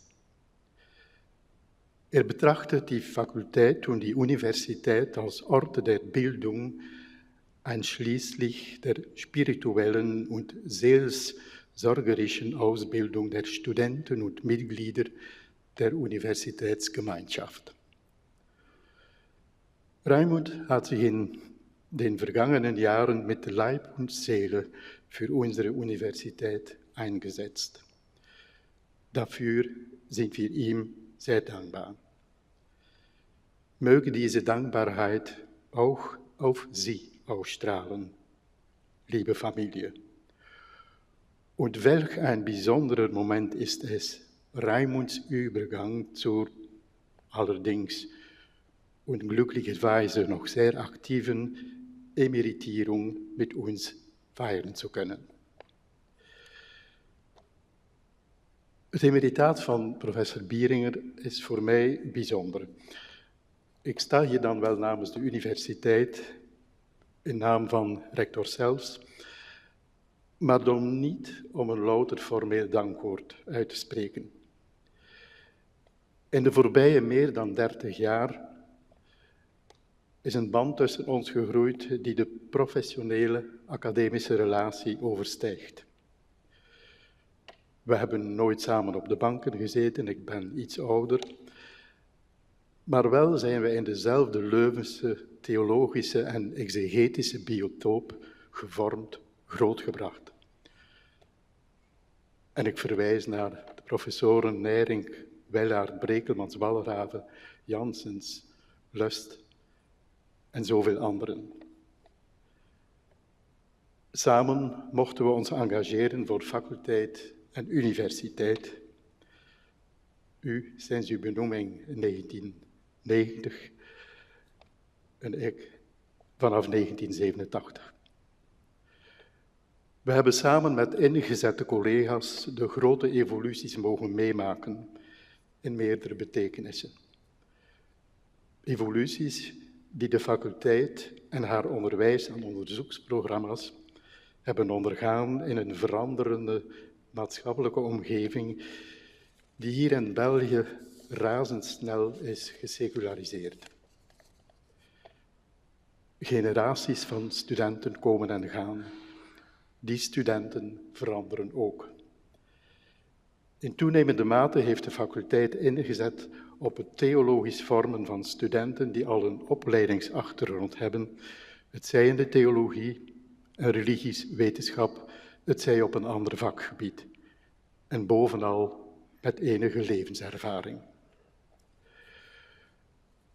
The focus on recruiting mature students for the theology and religious studies programs goes hand in hand with the consolidation and permanent deepening of the international character of the Faculty of Theology and Religious Studies. Of course, this is not new. After all, since the establishment in 1432, 7 years after the foundation of the Studium Generale Romaniense in 1425, which became a comprehensive university with the extension of the Faculty of Theology. And ever since, the Leuven Theological Faculty has been a faculty with international character, with the division of the Universitas Católica Leuvenensis in two independent sister universities, KU Leuven and UC Louvain. This international characteristic has been further strengthened and expanded by the Faculty of Theology and Religious Studies, and I must add also the Higher Institute for Philosophy. Today, the faculty is, as it were, an international academic biotope by nature, without forcing herself or performing artificial actions. The progressive appointment of internationally recruited professors bears witness to this. And you, Reimund, you are one of them, one example. It is, of course, by no means my intention to give an exhaustive overview of names, but let me suffice to refer to the international professors of the first decades of the Faculty of Theology and Religious Studies. I refer to Ray Collins, Drew Selling, Wim Beuken, Terence Mergen, Reimund Bieringer, Florentino Garcia Martinez. If we would list the current composition of the international character of the faculty's academic staff, we would come across an astonishing number of professors and research of international origin, together, and that's very important, of course, with a diverse and dynamic community of students originating from all continents. Being truly international is, since centuries, part of the soul of the faculty. It is in this dynamic intercontinental context that Professor Bieringer has worked since his appointment in 1990. He has contributed with enthusiastic dedication and well-considered vision to the broadening and deepening of the Leuven Faculty of Theology and Religious Studies. Reimund is a passionate and committed biblical scholar in the area of New Testament studies. We have heard him. And the testimonies before, as also Professor Van Ecke has said, make this clear. On the one hand, he is a Leuven product, scholarly trained in the so-called historical critical study as backbone of all theological disciplines, and he is faithful to that training, but not in a conservative way. On the other hand, he transcends the Leuven School by setting out new lines of research and building up new forms of academic teaching that challenge students to participate communicatively in their educational trajectory. Following his doctor father, the late Professor Jan Lambrecht, and it has been said by Reimund, who passed away 2 months ago, and following his doctor father, Professor Bieringer's exegetical approach is characterized by meticulousness and relevance. I refer again to your lecture.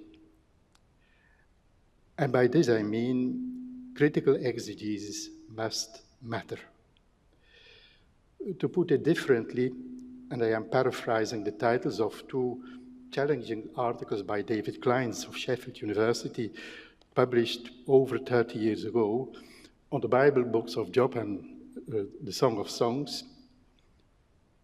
Why is there a Bible, and what does it do to you if you read it? This existential commitment to linguistic and literary-based exegesis, which I believe is characteristic of you, Reimund, in your approach, is very concretely expressed in the social, spiritual, and pastoral dimensions that you integrate in the academic formation of students, but also in your broader engagement in and outside university. This attitude manifests itself in many forms, of which I only mentioned 4, and they are already have been mentioned by Professor Van Hecke also. First, your engagement in the International University Parish. Second, your commitment as president of KU Leuven Residences, Justus Lipsius College, and today the Seminary Leo XIII and the Holy Spirit College. Then 3, there are the new initiatives taken by you, such as the dialogue between faith and science, and I refer here to the starting up of the Georges Lemaitre lectures launched in March of this year in the Holy Spirit College. And finally, your constructive contacts with many alumni who are the consolidated capital of the Faculty of Theology and Religious Studies. Beste Reimund, ter afronding van mijn enkele overwegingen over uw persoon en uw veelzijdige werk, wil ik u namens rector Luxels en de ganse universitaire gemeenschap oprecht danken voor uw engagement binnen en buiten de KU Leuven. Dat engagement is gedragen door het zoeken naar kennis en inzicht, door loyale medewerking aan de verwezenlijking van de opdracht van de universiteit als katholieke universiteit in de volle zin van het woord. Door uw existentiële betrokkenheid op studenten, collega's en medewerkers. Door een kritisch, constructieve inzet voor authentiek aggiornamento in de hedendaagse kerk. Met uw wetenschappelijk onderzoek, waarvan de resultaten zich in tal van wetenschappelijke publicaties zijn verspreid, en door de vorming van veel studenten vanaf de bachelor tot en met het doctoraat, hebt u grensverleggende diensten bewezen aan kerk en samenleving. Het emeritaat betekent niet dat u op uw lauweren gaat rusten. Dat zit overigens niet in uw DNA. Het is, zoals ik al zei, een nieuwe levensfase waarin u op niet dwingende wijze de theologie en de exegese kunt blijven beoefenen op relevante manier, inspirerend, dienstbaar. Ik wens u alle goeds toe. En ik kijk natuurlijk uit naar verdere contacten en samenwerking in onze zoektocht naar het ware, het goede en het schone. Und abschließend möchte ich Ihnen, Frau Bieringer, sowie Ihrer ganzen Familie noch einmal von Herzen alles Gute wünschen und Ihnen für Ihre Verbundenheit mit unserer Alma Mater und mit unserer Stadt, die für Reimund wie zu einer neuen Heimat geworden ist, meinen tiefen Dank aufdrücken. Danke für Ihre Antwort.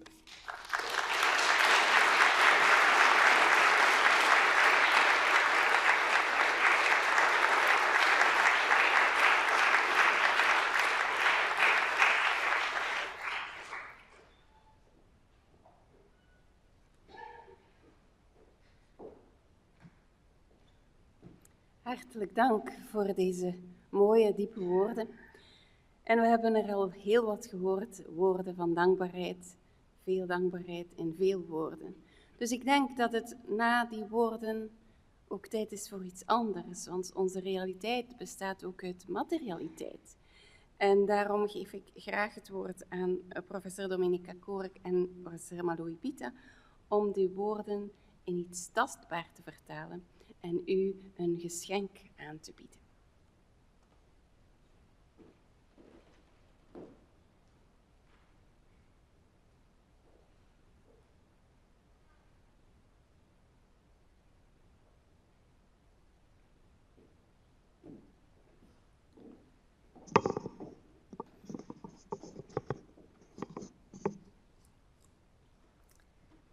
Good afternoon to all. On behalf of the contributors and co-editors, we would like to present to the honoree, Professor Dr. Reimund Bieringer, and to all of you, the 333rd volume of BETL, entitled Kindness, Courage, and Integrity in Biblical Text and in the Politics of Biblical Interpretation.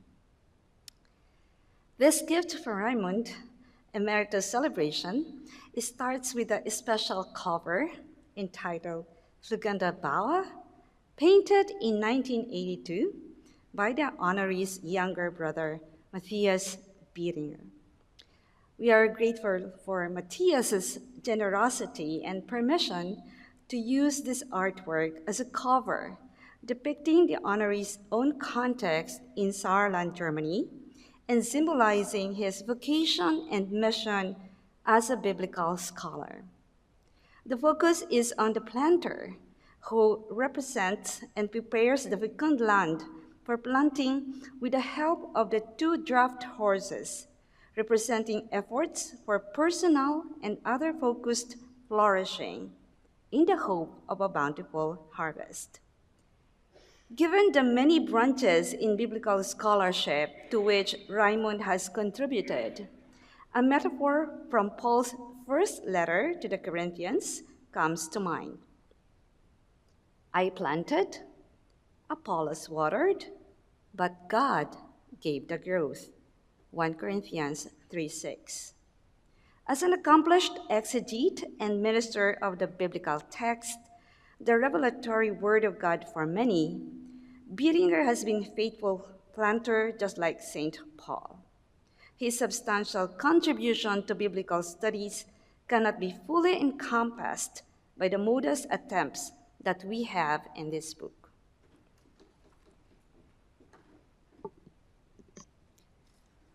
Festschriften come in all shapes and sizes. When deciding on the theme of this volume, instead of specific areas in biblical studies, topics, or biblical writings that Professor Bieringer has worked on, we were guided by who he is as a biblical scholar.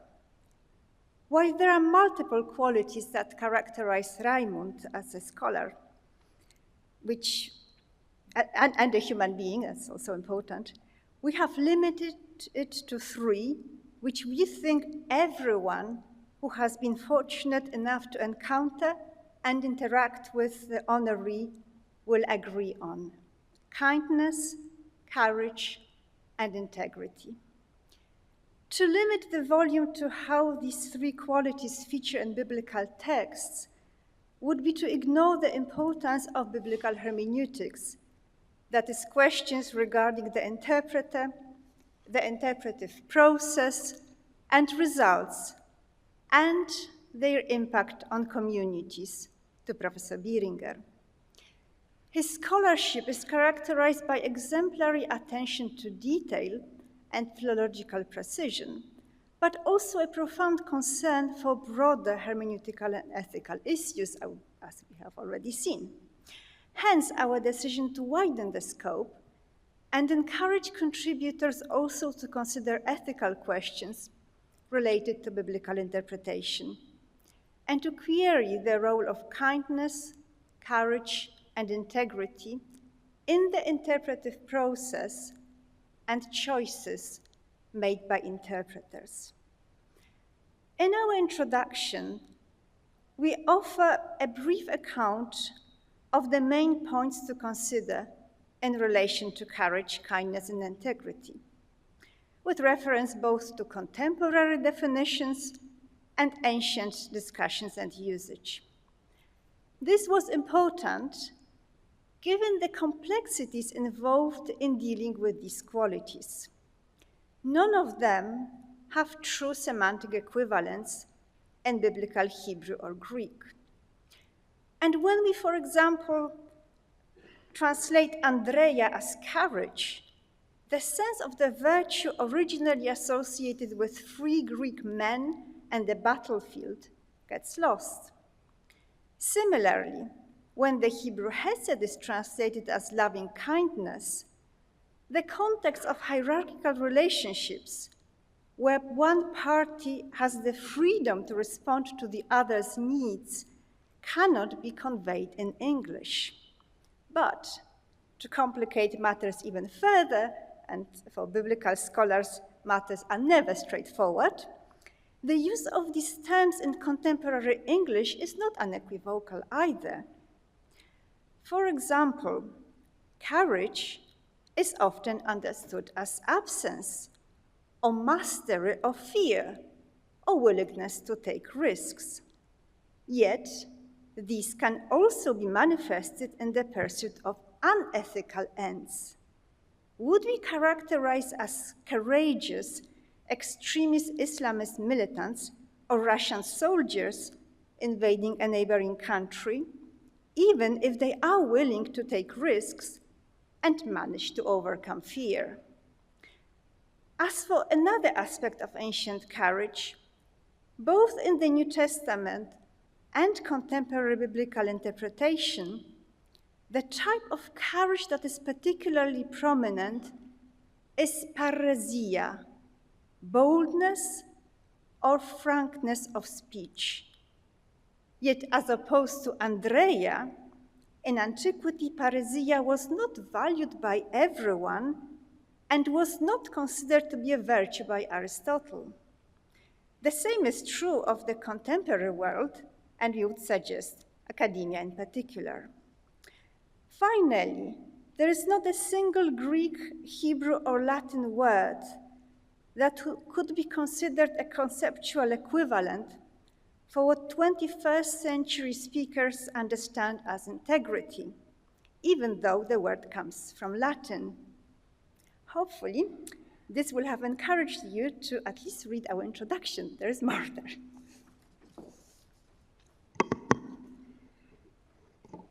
As you can see, the preliminary Roman pages begin with a concise art history presentation of the theme of the cover and how Barbara Barth reflects on Reimund Bieringer's wisdom as an exegete.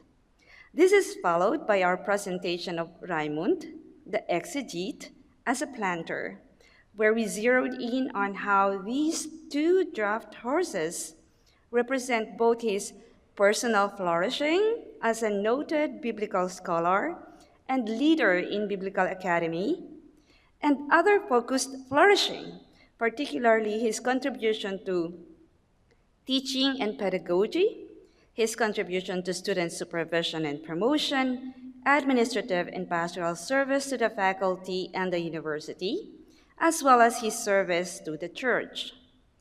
Next comes the academic curriculum vitae of the honoree, which Professor Van Hecke already discussed earlier.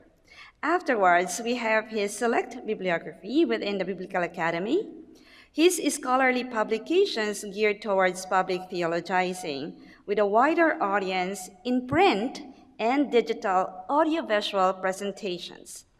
These Roman pages also enumerate the 39 successfully defended dissertations which Professor Bieringer promoted or co-promoted at the time of publication, which will hopefully reach 40 next month. Just like in the Johannine narrative of 150 fish caught by the disciples at the command of the risen Jesus, Professor Bieringer also successfully guided 153 Belgian and international students in finishing their master's thesis. The preliminary pages close with the introduction as explained by Domenica. In view of the complexities involved regarding kindness, courage, and integrity, we could not be prescriptive in what we expected from contributors. We have given them freedom to decide which aspect of the three qualities to focus on, how to understand them, and whether to consider them in the context of specific biblical writings or passages, or in reference to the ethics or politics of biblical interpretation.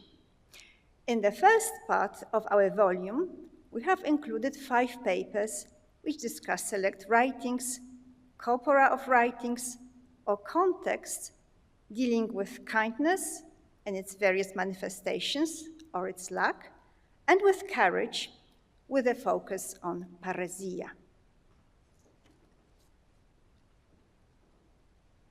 Part 2 of the Fed script is the longest and deals with either specific figures or select passages in relation to the overall theme of the volume. While some of the authors are interested mainly in exegesis, others raise hermeneutical questions, including those pertaining to the history of reception, but also those featuring a more present and future-oriented outlook. This part is composed of 4 articles written in German and 4 in English from colleagues, former students, and, of course, what is most likely the latest and perhaps the last publication of our dear Ur-Dr. Vater, Professor Emeritus Jan Lambrecht, who wrote on the 3rd visit of Paul into Corinthians 12, 1-10. Professor Lambrecht was very encouraging in planning Reimund's fest script and gracious in contributing despite the COVID-19 restrictions during the publication process and his own physical limitations at 97 to 98 years old. In his memory and honor, we cannot but agree with how he describes Reimund. Esteemed colleague and close friend, although his alone is the chance of having Reimund as a brilliant former student. Let us have a moment of silence to honor this prolific scholar who in November 2022 launched his final book in the same August hall with the help of Reimund, gathering many of us who were also present then.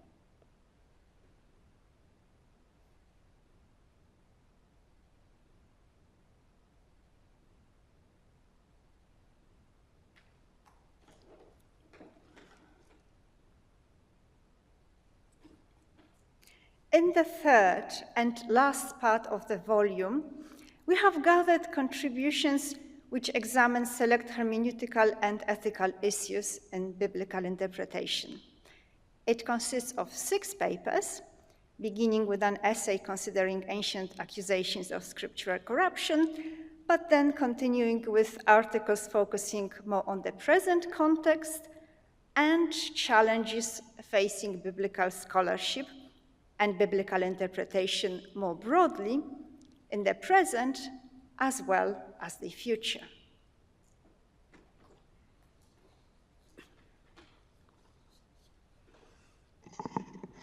We want to thank then all of the contributors and everyone who helped in the timely publication of the Fed script, especially Ms. Rita Korstens, as well as the esteemed colleagues at Peters, who made sure that this volume will be available today. Many thanks to Luke Peters and Stephen Peters. If Paul Peters were still with us, we are sure that he would have been delighted about this volume, since he collaborated a lot with Reimund. We started this note with a planting metaphor in relation to the cover image in 1 Corinthians 3:6. However, since the honoree is a very well-known in both Pauline and Johannine scholarly circles, we conclude with a Johannine ending. To paraphrase John 20:30 and 21:24-25, Reimund Bieringer likewise did many other things that we cannot include in this book, and many others also wished to be part of this endeavor, but the time and page limits could not accommodate all of them.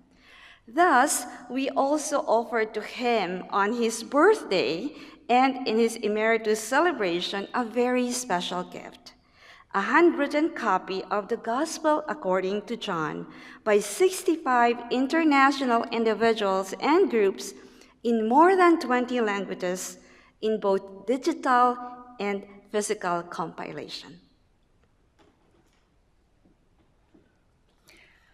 all the first shift contributors, as well as other colleagues and friends, would have loved to be here today.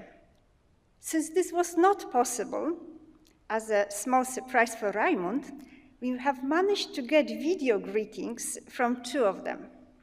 We begin with an eminent biblical scholar and cultural critic, Fernando Segovia, the author of the final essay in our volume.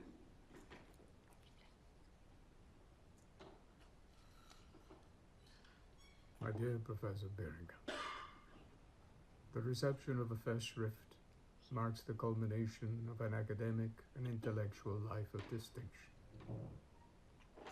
To have been invited to contribute to this volume in honor of such a life, I regard as a distinct honor.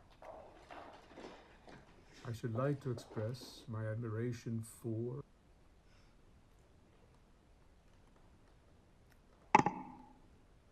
Apologies for one moment while we check the sound.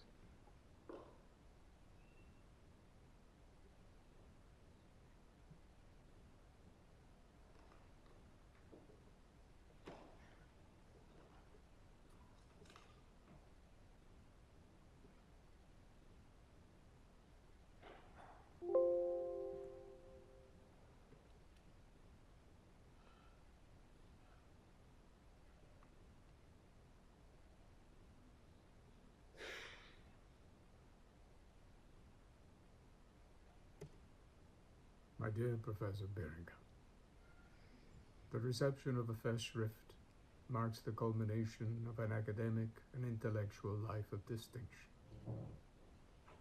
To have been invited to contribute to this volume in honor of such a life, I regard as a distinct honor. I should like to express my admiration for and gratitude to you on this joyous occasion. I do so first for your incisive conjunction of critical task and social responsibility as a critic engaged in the world. I do so as well for your unfailing personal and professional demeanor, as captured by the title of this volume: Kindness, Courage, and Integrity. I do so lastly for your signature contribution to critical analysis, signified by your elaboration of a hermeneutics of the future. Nothing would have given me more pleasure, alas, than to have been there with you in this celebration of your life. I regret that it could not be. I am there, however, in critical solidarity, standing behind your distinguished circle of doctoral students and alongside a multitude of grateful colleagues. Ad multos annos, more than ever, in this apocalyptic world of ours, do we need a hermeneutics of a future grounded in utopian possibilities and strivings. Ad multos annos.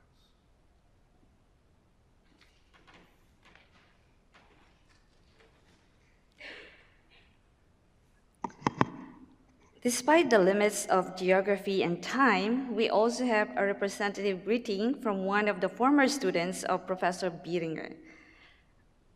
I think I will need Evelyn's help to let us listen to Sister Niseta Vargas.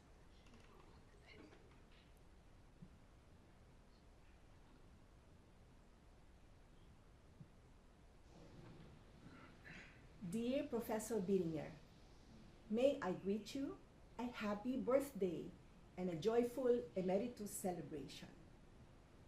Very truly, time flies. It was just like yesterday when your second doctoral promotee had her dissertation defense in 1995. Congratulations for inspiring and promoting successfully more than 40 Leuven doctoral students who pursued and completed the field of biblical exegesis because of your dedication, kindness, generosity, encouragement, friendship, and your highly scholarly expectations, for the many opportunities you have extended to me to widen my experiences in biblical hermeneutics. I am deeply grateful. Be healthy, happy, and holy as always. God keep you in his love.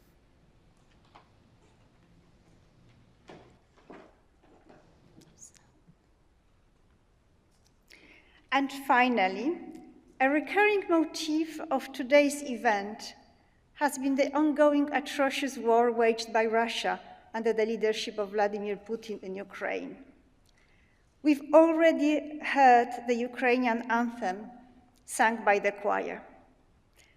But in addition to that, my sons who have come to Leuven with me especially to attend the event will sing a spiritual anthem of Ukraine, a prayer originally composed almost 150 years ago, when thoughts of independent Ukraine were by many still considered to be only a dream of a few who dared to dream.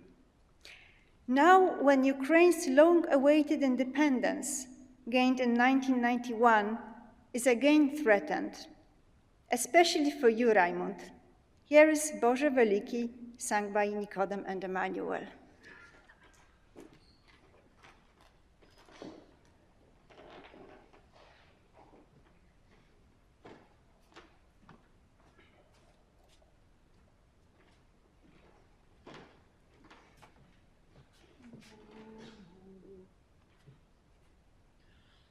Boże veliki jedini, nam Ukrainu hrani, volji svitu prominjał, Ty o Synu. Światłem nauki znania, naspitej prospitej, w czystej lubowi do kraju, Ty nas, Boże, zrostaj. Молимось, Боже єдиний, нам Україну храни, всі свої ласки щедроти, Ти на люд наш зверни. Дай волю,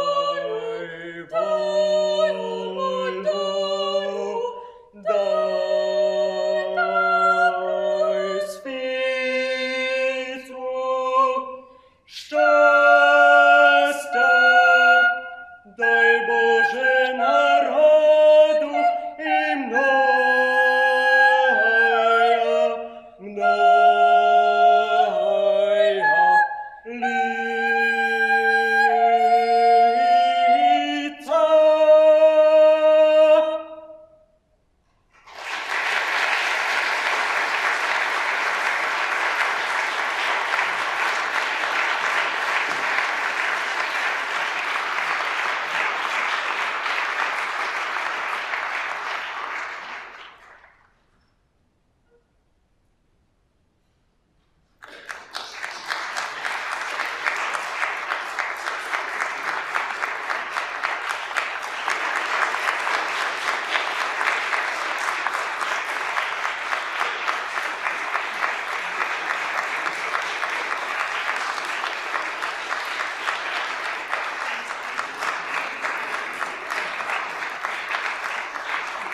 we reach the end of this celebration.